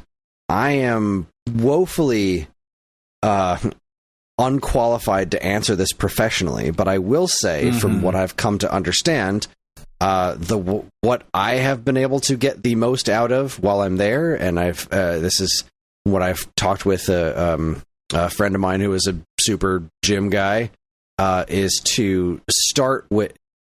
You want to do cardio after you do whatever lifting kind of stuff, your regular, your traditional weight training or whatever. You do that first, and then you end with cardio. And I don't remember the science behind it, but he had a scientific answer of like, this is how you make sure you're burning the most calories or something. Like this makes your body work one way. So doing the cardio second. And then I always like to save time if your gym has a sauna like mine does, which I have to assume most gyms do, because I'm learning that my gym is a piece of shit, which is fine. I'm not a nice gym kind of guy. I'm going to the shitty Z-tier gym by my house. That's about my level. You're not broken. A Planet Fitness kind of guy. You're more of like a neighborhood shape kind of guy. This is within walking distance of my house. The bar is that low. So, and I always like finishing off with the sauna because just it pushes the all that sweat out, and then when you go home, you replenish. You have something with protein and electrolytes, and get yourself back together. But I am hardly a paragon of fitness, so like I don't know that I should be giving anyone fitness advice. But this is what I do. You have made the transition into it becoming a consistent thing that you see improvement from, enjoy, and have stuck with. That is a lot more than most of us can say. I suppose that is fair. I'll take that compliment. You know what I mean? Yeah, like you should be proud of the work that you've put into that. That is so much more important than the like, well, I didn't get the right protein powder. Like, no, but you're doing the thing, you know? And I think that's when I hear make the most of it, that's what I'm thinking of, like how to be the most efficient. But if the notion is making the most of it in terms of like making yourself keep doing it, is to always aim to push yourself, but not too hard. Like, yeah, if you aim to push yourself too hard or go too hard too fast, like you're doing 45 minutes 2 days a week. It's where I started. Yeah, I was like, I can't do more than 2 days a week. But then I moved up to 3 days a week, and then I moved up to 5 days a week. Like once I felt like I was capable of doing it, and it made sense with my life. So like if you're doing more than nothing, then you're doing more than most. So yeah, you're doing more than most, and you're doing better than you were. So that's what I would say in that second half of the conversation, is just set manageable goals. Like, don't go in there expecting to come out looking like a supermodel, and please do your best not to compare yourself to everybody else in the gym like I do all the time, because I don't know how to stop doing that, because that's not good for your mental health. Yeah, that's the best advice that I got. End with cardio, and then give yourself a little bonus 5 minutes in the sauna, and then replenish your electrolytes and protein to help build the muscle and make your body function for the rest of the day, and pace yourself. If you're going at all, you're doing better than you were. So yeah. I mean, we had a prime example of that today. Like, Penn and I did a 5K today. I let her pick, because she has been like so amped up of like, I want to go on this big long hike, and like this one's 7 miles and this one's 5 miles, and we can do that. And I was like, dude, you're going to be fucking like, you pick whatever you want and I will walk it with you, because I know that I can do it. And she was like, all right, well, I picked this one. It's 3.5 miles, blah, blah, blah. I was like, all right, dude. And like, I knew that she was going to be miserable after the first mile, because she's 16. She doesn't fucking walk a mile. She certainly doesn't walk 3. And once you get out there, 1.5 miles, well, you got 1.5 miles to get back. You know what I mean? Like, this is a trail. Yeah, we are out, you know? So it took us an hour to get out here. It's going to take us an hour or not longer to get back. And when we were driving home, you know, because she had a really great time, and we, like I said, we got really great pictures and all of that stuff. But she was like, I think the next one we should probably go a little shorter. And I was like, dude, it's okay to not do a 5K right off the bat. It's okay that you struggled with this today. And she was like, I know, I just wanted to prove that I could do it. And I was like, sure, but like, you're going to burn yourself out and then not want to do it. And that sucks too, you know, because you didn't do it. You didn't start the right way. So now you're just not going to do it. Like, that's not the way we should do this. So like next week, we're going to go on a 1.5 mile hike, you know, and we will have a lot more fun. But she needed to learn that lesson a little bit, because anything, if you're doing something, like you said, Kris, it's better than nothing. But don't push yourself like, I'm going to go in and I'm going to do all the things. Like, just do a thing. Do a thing. And then next time, do another thing. And that's okay. Yeah. See where it goes, but, you know, don't push yourself too hard that you hurt yourself or burn yourself out. You know? You're getting up, you're doing the thing. That's better than nothing. Yeah. All right, what do you got? What's your favorite anime? Fuck.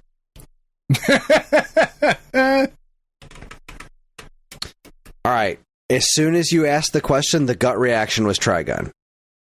That was the gut reaction. Over Dragon Ball Z. Then I started thinking, and it's like, well, fuck, Dragon Ball Z, but also Dragon Ball Z does a lot of things. Like, Dragon Ball Z has some wonderful high highs, but it also has some shitty lows, and I love Dragon Ball with all of my heart and soul, but I don't think I would put it up there as my favorites. So really, for me, it's going to come down to Trigun or Cowboy Bebop. And Cowboy Bebop is marvelous, but there's something about...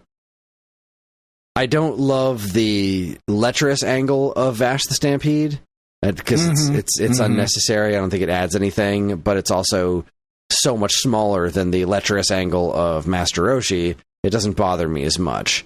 But also, I really love the weird sci-fi Western world of Trigun a bit more than the Space Cowboys of Cowboy Bebop. So yeah, Trigun owns my heart. I love Trigun. All right. Mine is Berserk. I fucking love Berserk. It's so good. It's so good. Then Samurai Deeper Kyo. Have you seen either of them? I'm familiar with Berserk. I haven't watched much of it. And I'm not unfamiliar with that second one. Samurai Deeper Kyo. It's good. Yeah. It's about samurais, shockingly enough. Cool. Can you swim? Yeah. I used to be on the swim team when I was younger. I love swimming. I was in the pool earlier today. My kids love trying to race me in the pool. I can always beat them. I like floating. I can swim. Swimming. I'm not a big in the ocean or in the water kind of guy. I like a hot tub. That's what I like. No, hot tubs are great. I was always breaststroke was always my best. I'm very comfortable with that one, and I the math's best on that one for me. I've never been able to master butterfly. I've gotten close a handful of times, but that was like just my weakest, and I was okay at freestyle. I love swimming. I really do. Whenever there's a pool that I can swim in, like if I had the ability to put a pool in my backyard that I could swim laps in, I absolutely would, because I love to swim. Yeah, all right, then. This one simply says Devil's Threesome ? I don't know what that means. Male, female, male threesome. Oh, male, female, male, and I'm one of the males. Yes. So I just have to pick a guy and a girl? I mean, would you... I suppose, have you and would you? Like, would you be comfortable in that situation? No and no. Okay. Yes and yes. Yeah. It's not my favorite, certainly. It's a particular kind of thing. I like this question a lot. What does New Jersey do better than anywhere else? I would argue literally everything. Pizza comes to mind. Pizza, bagels, actors, musicians, art, writers, video game podcasts, certainly. I have lived other places and came back to this state. This state does have problems. I potentially more on the way. I truly believe New Jersey to be the best state in the entire country. We have the cultural mixture of any place you could possibly want. We have the same cultural mixture, if not deeper. We have, for my money, the best food in the country. You may argue that, like, oh, there's this particular steakhouse in Brooklyn that does steak better than anybody else in the world. But, like, we have the best variety of the highest quality of food. We have the ability to be in the mountains in the morning and the beach at night, all year round. We have the proximity to literally anything else you could possibly want without the cost or hassle of living in Washington, D.C. or Philadelphia or New York or Pittsburgh or, whatever, insert major city on the East Coast here. We are relatively close in proximity to all of them. We do experience all 4 seasons. It's a fuck of a lot hotter than I was a kid. But we still experience all 4 seasons. We have some of the most honestly, truly, genuinely kind people that I have ever met anywhere. And like I said, I've lived other places. New Jersey is not phony nice the way other places in the country are. We will tell you when you're being a fucking twat, and then we will lift you up and help you be better. I really am proud of living here. I love this state. I love the nonsense of this state. I love everything about it here. Oh, excellent. I kind of second that remark. Yeah, I think it's fucking great. All right, Epsilon asks, who was the better video game rabbit, Bucky O'Hare or Jazz Jackrabbit? To which Duroc Pig answered, my answer, Peppy. I'm just kidding. I'm not that person. I've complained about that on the show. If you're asking me between those two characters, my answer Bucky is going O'Hare. To be one of the characters you're asking. And yes, it's Bucky O'Hare. He flies in the righteous indignation. It's the best ship name ever. So yeah, it's Bucky O'Hare, no question. Bucky O'Hare is a pretty great game, I think. Captain Bucky O'Hare. Yeah. Zabu says, you're both animal people. If you could have one animal from pop culture, movies, TV, comics, video games, books, etc., as a pet, who would it be? Ooh. All right, read the question again. I'm sorry. You could have I spaced for a second. If you could have one animal from pop culture, movie, TV, comics, video games, books, etc., as a pet, who would it be? Oh, that's a really fucking good question. Because, like, my gut says Dynamite. Maybe Hong Kong Phooey. Just because that would be fucking fun. But, like, okay, so, like, are we talking a pop culture animal or, like, a pop culture pet? I think that's maybe an important distinction. One animal as a pet. One animal as a pet.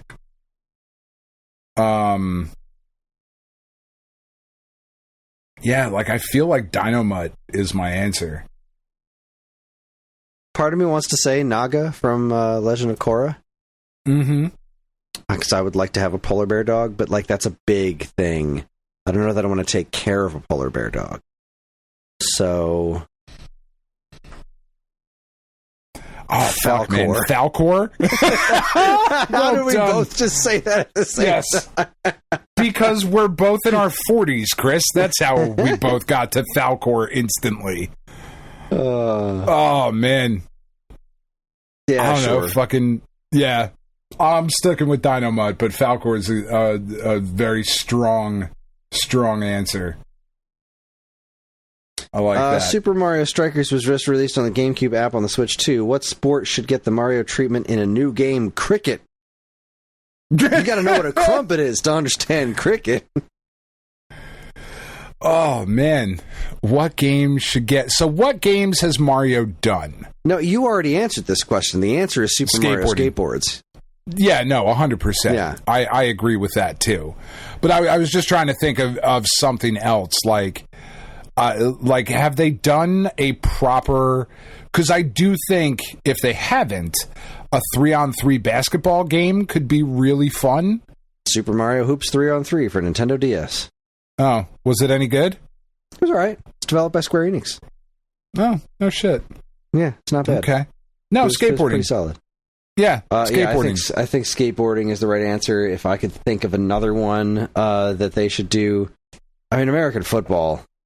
I can't believe they haven't done that yet. I think American football with Mario characters, there's a lot of potential for some real fuckery in that. So there could be a lot of fun. Actually, you know, I also really like hockey. I mean, they've had hockey in the Olympic ones. But like a real proper, full-on Super Mario hockey game, I would love the hell out of that. Yeah. Wrestling. Like a proper wrestling game. Like goofy as shit, surely. Yeah, of course. But a proper, like, fun N64 style wrestling game with Mario characters could be a lot of fun. I still think skateboarding is the answer, because I'm thinking of like that Disney skateboarding game we talked about in the 10, 20, 30. Yeah. You know, because that one wasn't as good as I wanted it to be, because I just felt like there was so much more potential for that to be a lot cooler than it was. But there's so much potential in a Mario skateboarding thing. Yeah, agreed. Yeah, that's all right. That would be good. We got to wrap this up relatively soon because I'm getting sleepy and we're in hour 3 now. So okay. All right, I'm gonna pull one more question from each of my wheels. Okay. I'll do one more here. P2MC28 says, any thoughts or experience with modern games on retro systems? The novelty of it keeps me interested in backing projects on Kickstarter. Sometimes, anyway. I actually need to think the game looks fun too. I love demakes. I love the notion of putting modern games on retro systems. I think it's great that people are still doing that kind of thing. I love it. I think it's great. Yeah, I like it too. I think there's a lot of really cool stuff. I really, really enjoyed The Mummy Demastered. That was really fun. I'm really looking forward to that Terminator thing that's coming out. I think that looks like a lot of fun. Yeah, I'm into that. All right, your turn. What is the highest elevation you've been at when standing on the Earth? Probably, I mean, I don't know what the measurement is, but I was on top of a mountain in Vermont a couple of times. Okay. I've been to Colorado. I've been to Denver, which I know is, you know, the mile-high city and whatnot. So somewhere in Denver, I would imagine, is the highest I've been. All right. Back to me. Zabu says, what 80s cartoon had the weirdest conceit? Two of the favorites have to be Rubik the Amazing Cube, where a magical Rubik's Cube, voiced by Welcome Back Cotter's Horshack, goes on adventures with kids and maybe loses his powers when he gets scrambled. And Turbo Teen, where a kid gets combined with his car. Oh, that was going to be my answer. And turns into his car when he gets too hot and turns back into a human when he gets cold. But I'd like to throw out a popular one, Tailspin. Someone at Disney decided to do a version of Tales of the Golden Monkey, an Indiana Jones wannabe show that was heavily inspired from a 1939 Howard Hawks movie starring Cary Grant, Jean Arthur, and Rita Hayworth, and Only Angels Have Wings, and decided the missing thing was the characters from the Jungle Book. 80s cartoon with the weirdest conceit. Turbo Teen was going to be my answer because that is a really fucking weird cartoon. It's really fucking weird. Oh boy, let me think. Banana Man. Banana Man's pretty fucking weird. That is a strange one. Fuck. Like, are we talking shows or movies? Does it matter? It just says cartoon. I think that means shows. Okay. Because there was a... What do you think about Voltron? It's pretty weird, but robot lions are just awesome. Pretty weird. Yeah. It's not a kid who turns into a car, but... No. There was a... fucking Street Sharks. Street Sharks is a pretty fucking weird conceit. I think that's 90s. See, this is my problem, is that a lot of the cartoons I'm thinking of are 90s. Samurai Pizza Cats. That's pretty fucking weird, but that's 90s. Arts. Gummy Bears is weird. Biggest conceit. Oh, Mr. T? Mr. Yeah, T, I mean, like, if it doesn't terrible. have to That's be the like 80s. If it was that weird show that had like a kid version of Louis Anderson, like Life with Louie, yeah, or Camp Louie or some shit like that. Camp Candy was the John Candy one. Oh, that's right. Yeah, Life with Louie. I think Life with Louie. And what? Why did somebody look at Louis Anderson and say, "All right, we're going to make a kid that is Louis Anderson as a grown-up, but a kid, and this is going to be..." That's just weird. That's deeply weird. Yeah. I mean, I want to say Gummy Bears is pretty weird. They drink some sort of liquid that made them bounce around on their butts. That's pretty weird. Snorks were weird. Snorks is fucking weird. Inspector Gadget's really weird when you think about it. Like, this dude is the weirdest cyborg ever, and he's a single dad, and Inspector Gadget's like, as soon as you peel back any layers on that show, it's pretty deeply fucked. Yeah.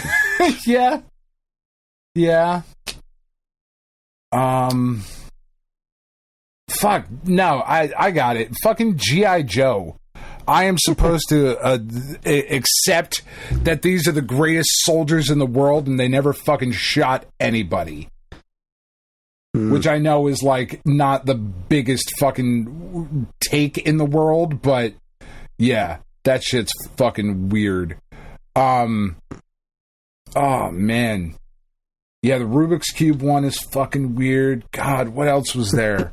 There was a Rambo cartoon. That was weird. Yeah.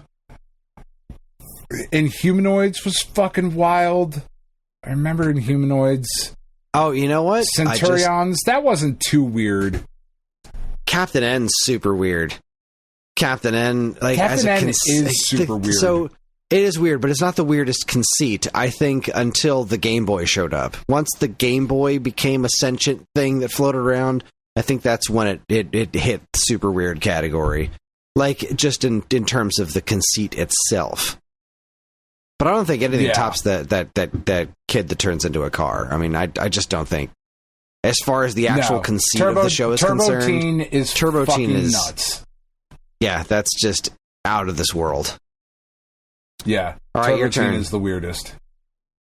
Okay, what do I got here? Oh shit, I forgot to spin this one. Sorry, spinning now. Okay, this looks like a big one. Okay. Many have said the PS2 is the greatest console of all time and point to the sales numbers. If the Switch surpasses PS2 sales, do you think it will be considered the greatest console of all time going by the same metric? Not by Sony fans. So I'm trying to look at this objectively, right?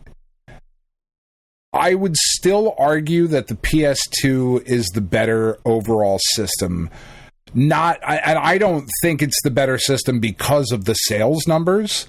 I think it's the better system because of I think there are more high highs than there are on the Switch. Such as? I think. I don't know. Like, off the top of my head, I'm just thinking of things like Metal Gear Solid 2. Available on Switch? Sure. But Katamari Damacy, available on Switch.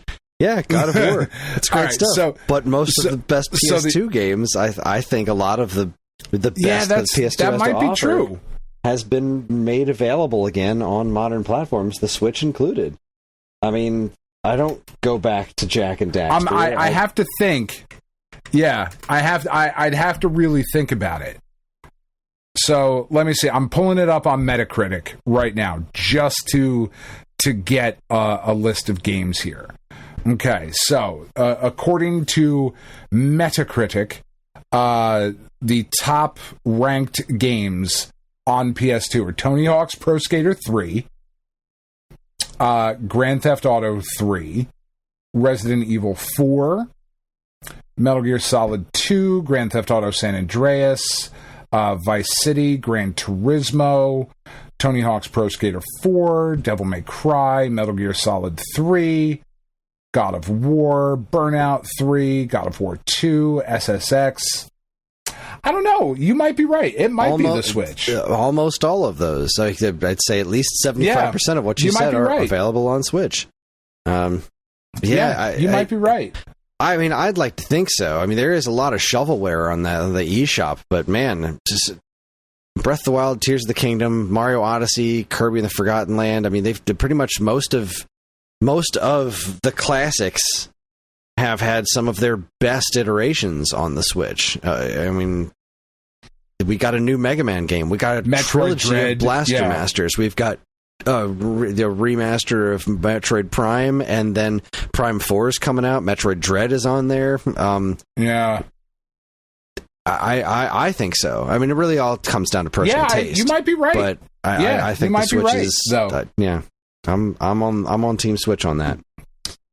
There's only two more questions, I think, in my group here. So all right, cool. I've got two more left. All right. So next up, Duroc Pig. With the way RZ was a revamped spiritual successor to Faces of Evil, name a game with a bad reputation that you'd like to see get the same treatment. Bubsy.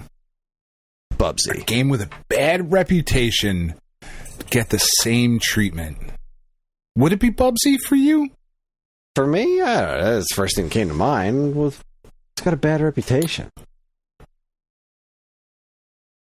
Like a game that's just shit, but could have been cool. Although, no, I guess, I don't think... Well, maybe RZ fits that description, because, could those CDI Zelda games have been good? Yeah, RZ... Is RZ good? Been. Okay, yeah, RZ's it's a good game. I recommend it. It's a good time. Superman. There is yet to be a really good Superman game. There are a couple that are a lot closer than others.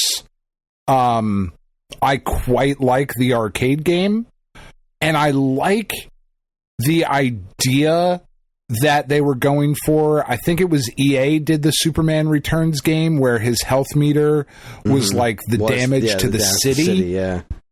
Clever idea. I think there's some good ideas there, and the Death and Return of Superman, the Doomsday thing. But there's not a great Superman game yet, right? The way that there's a great Batman game and a couple of great Batman games, a couple of great Spider-Man games, a couple of great X-Men games, For there to not be a great Superman game, I don't know what the answer is, but I think I think that specific EA thing of your health bar being the protection aspect, I think there's a really good idea there. Oh, sorry. I want to go with...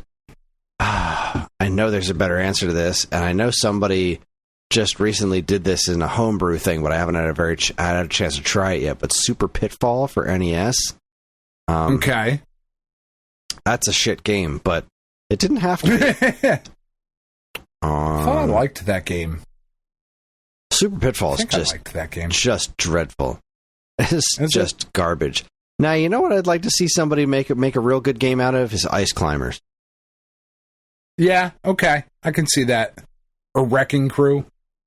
Wrecking Crew's a good game already. Stop that. Wrecking Crew's great. Okay. Yeah. I love Wrecking Crew. I think that game's a blast. Right. But yeah, Ice right. Climber. Ice Climbers is a better answer, though. Yeah, for sure. Shit on Wrecking Crew in my presence. How dare you? All right, you're up. Shit on whatever I want. What hill will you die on for music, video games, or film? Or all three? The Star Wars prequels, especially 2 and 3, are bad movies. Oof. Okay.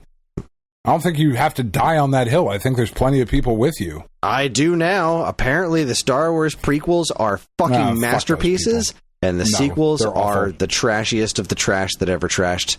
In the universe, they're insults to humanity. They're worse than anything anyone has ever done in the history of ever. Also, apparently, Zack Snyder is a genius. But, I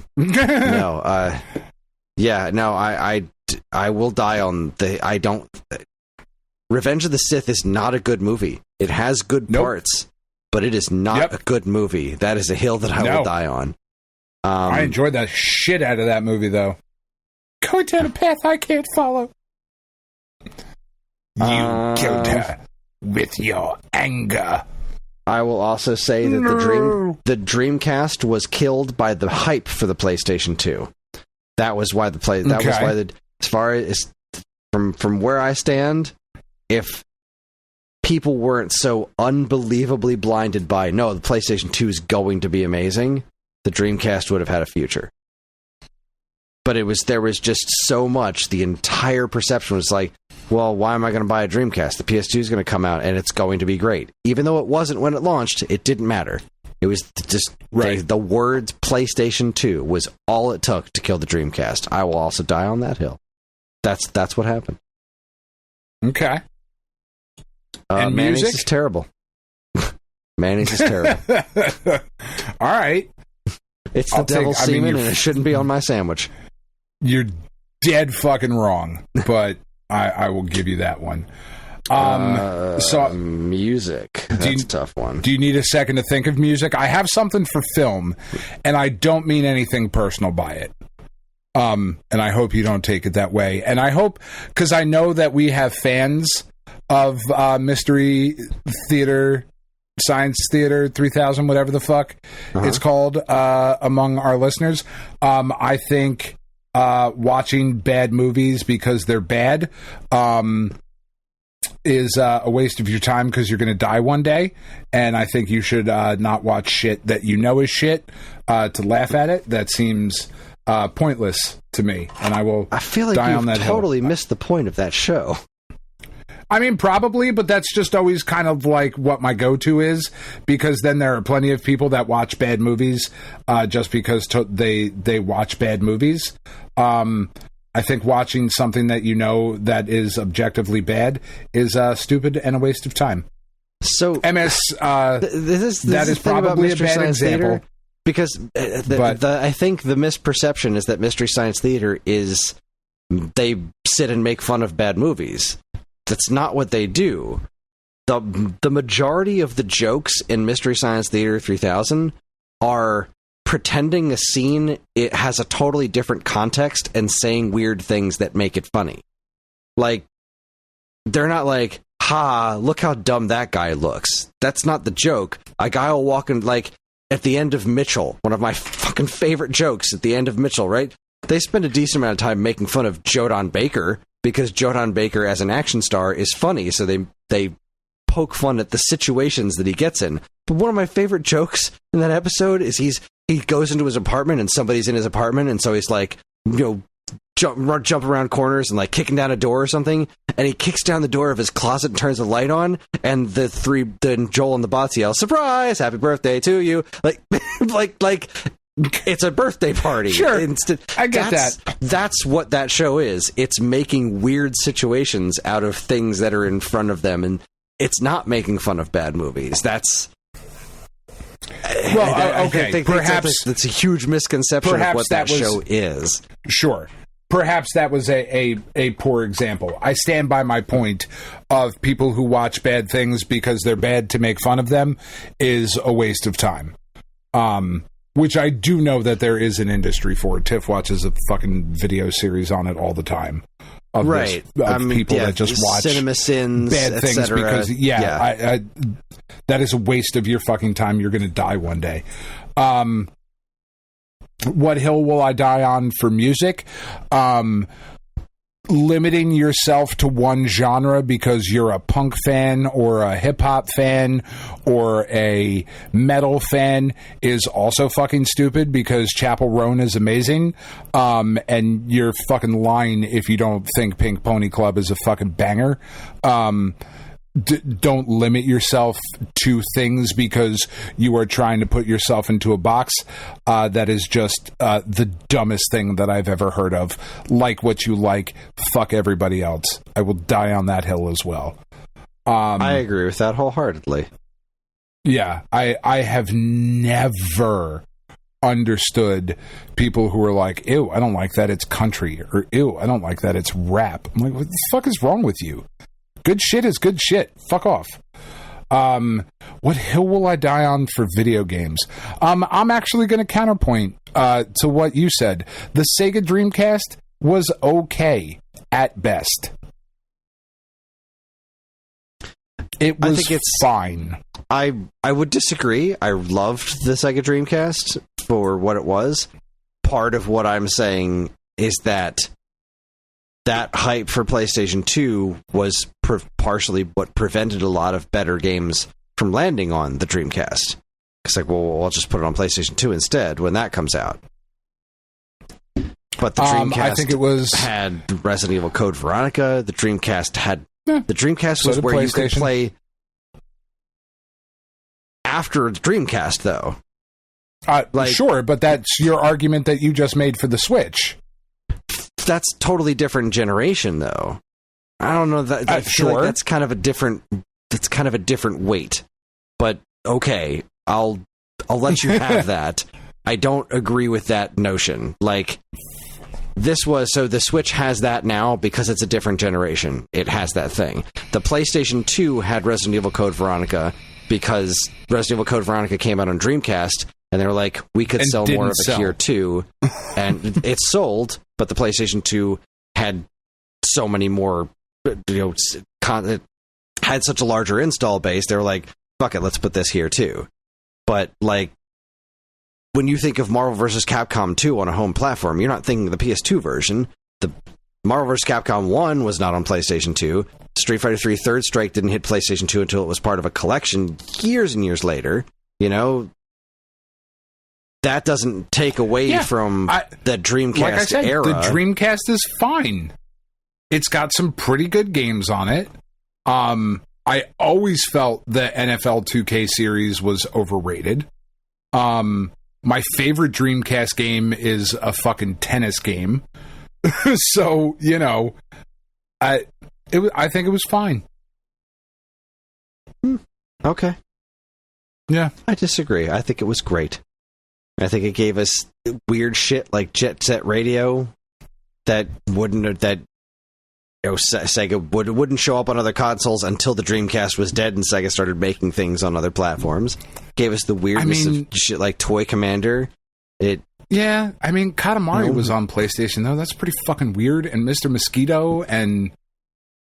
like, those are all fucking well, sure, weird. But those games came out after the Dreamcast was already done. Did they?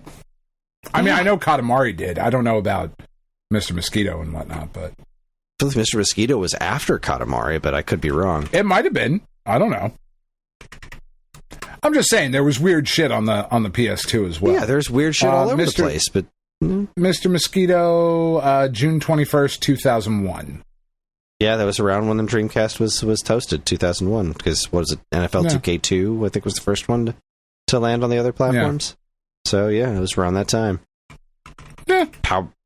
Power Stone, the silly ass Power adventure Stone is games, great. The original Shenmue, for all of its faults. I think it was a great system. I think it had a lot of potential. Shenmue.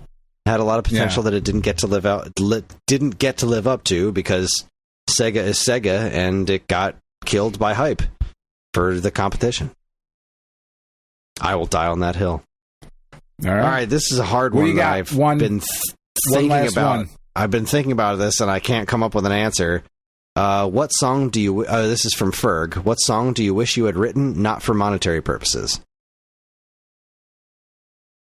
Frank Turner's Photosynthesis. Not even a question. I have never heard a song that more perfectly captures the feeling of entering into your 40s than that song. Or 30s, depending on like when you hear that song. The lyrics of that song are just so... Frank Turner is fucking great. He is a former like hardcore, punk kind of screamo thing. He was in a band for a while, and then he eventually started playing just shows on his own with an acoustic guitar, and has been way more successful doing that. But he wrote this song. It came out in 2008 called Photosynthesis. It's on his album called Love Iron Song. And it is just one of my favorite songs of all time. And the opening stanza to the song is something that I will read to you here. Again, I think it just captures shit perfectly. It says, well, I guess I should confess that I'm starting to get old. All the latest music fads all passed me by and left me cold. All the kids are talking slang I won't pretend to understand. All my friends are getting married, mortgages, and pension plans. And it's obvious my angry adolescent days are done, and I'm happy and I'm settled in the person I've become. But that doesn't mean I'm settled up and sitting out the game. Times may change a lot, but some things, they stay the same. And then there's more, and it's just fucking great. And I wish I had written something that good.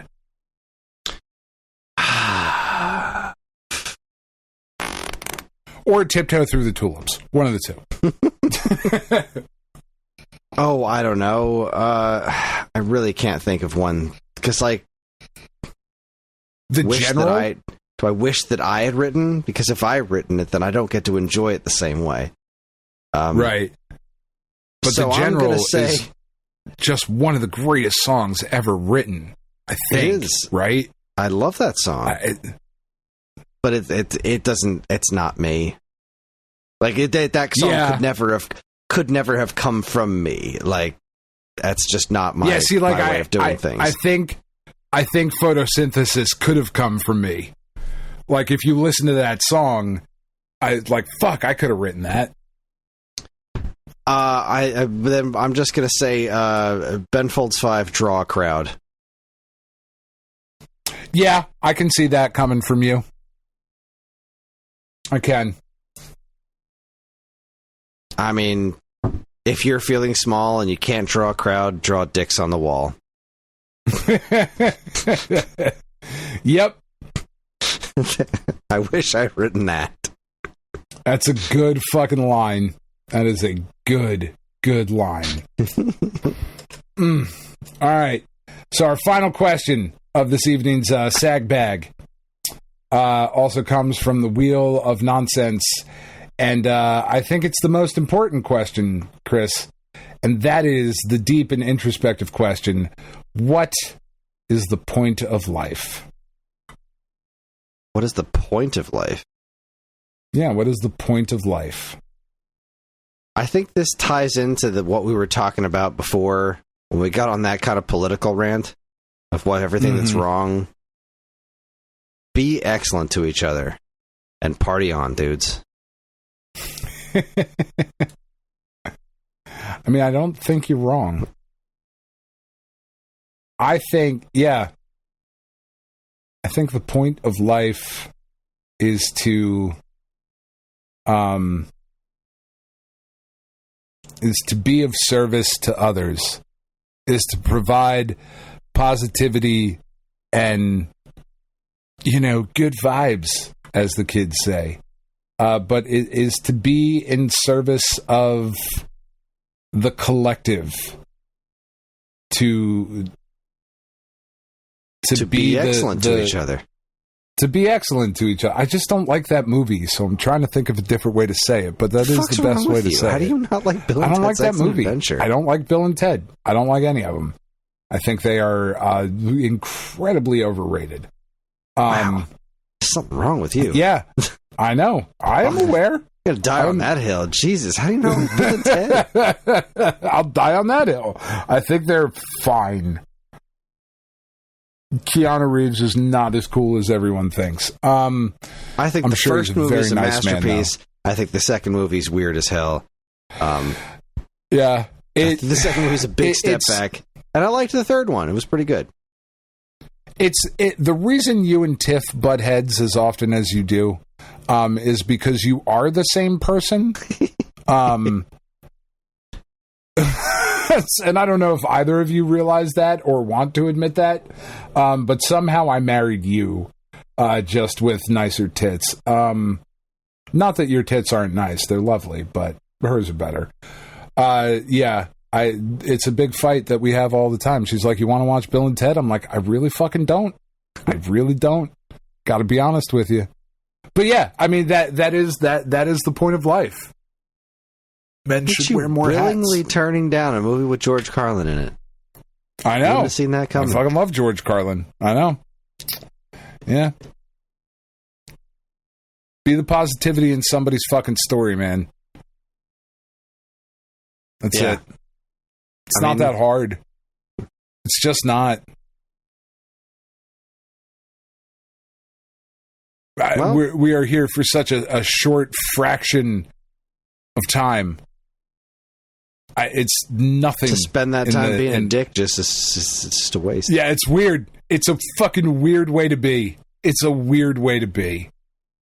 Just work towards if you just work towards everybody doing better, lifting everybody up, then everybody's doing well.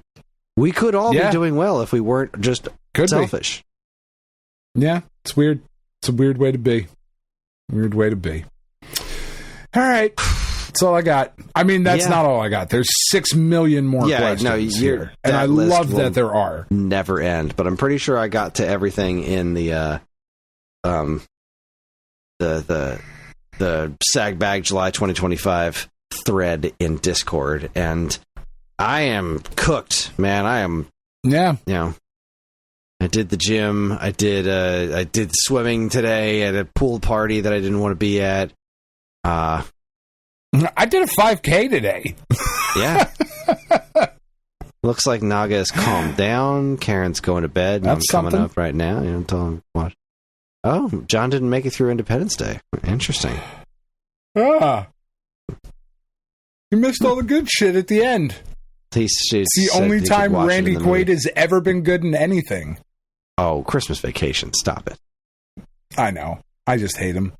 I want to take that from him. He's a terrible human being. Yeah. I do. I want to take it from him. Round the bend.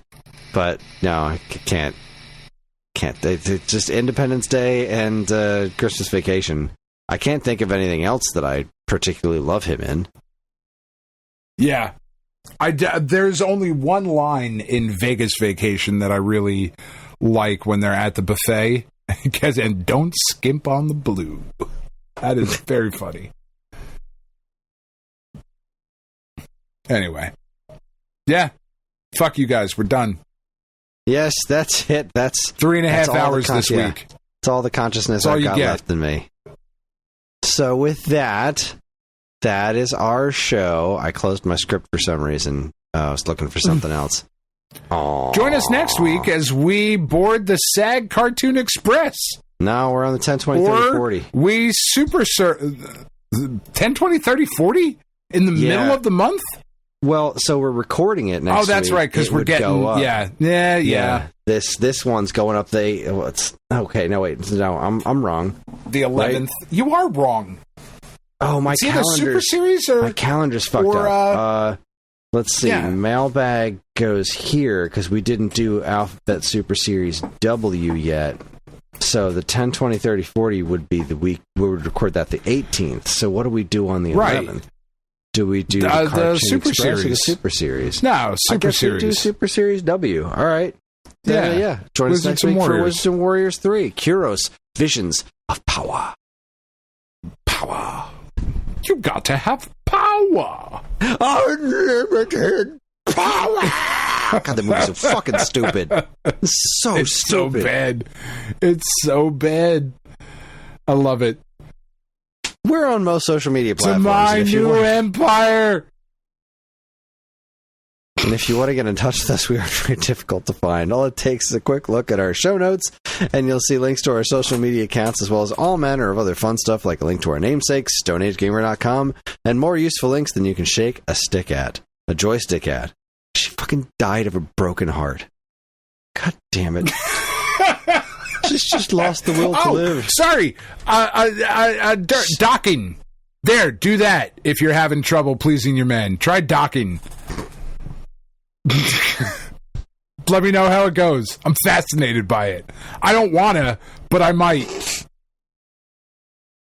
If you'd like to get early access to the show's episodes as well as a bevy of other shows at the Geekade Podcast Network, check out our Patreon, also linked to in the show notes. It helps keep this show running week after week, and all our patrons are loved and appreciated. This show's theme song, Square Roots, was written by Banjo Guy Ollie. You can learn all its wonderful music and more by following the link to his YouTube channel, also in the show notes. And finally, as always, we'd like to thank our intrepid editor, Evan, for making the show listenable for all you folks. We'd like to thank all you folks for listening in the first place. That is it. On behalf of Dan and myself, keep playing games. It's also an option. Banjo Guy Ollie's a handsome man. Put those videos on in the background.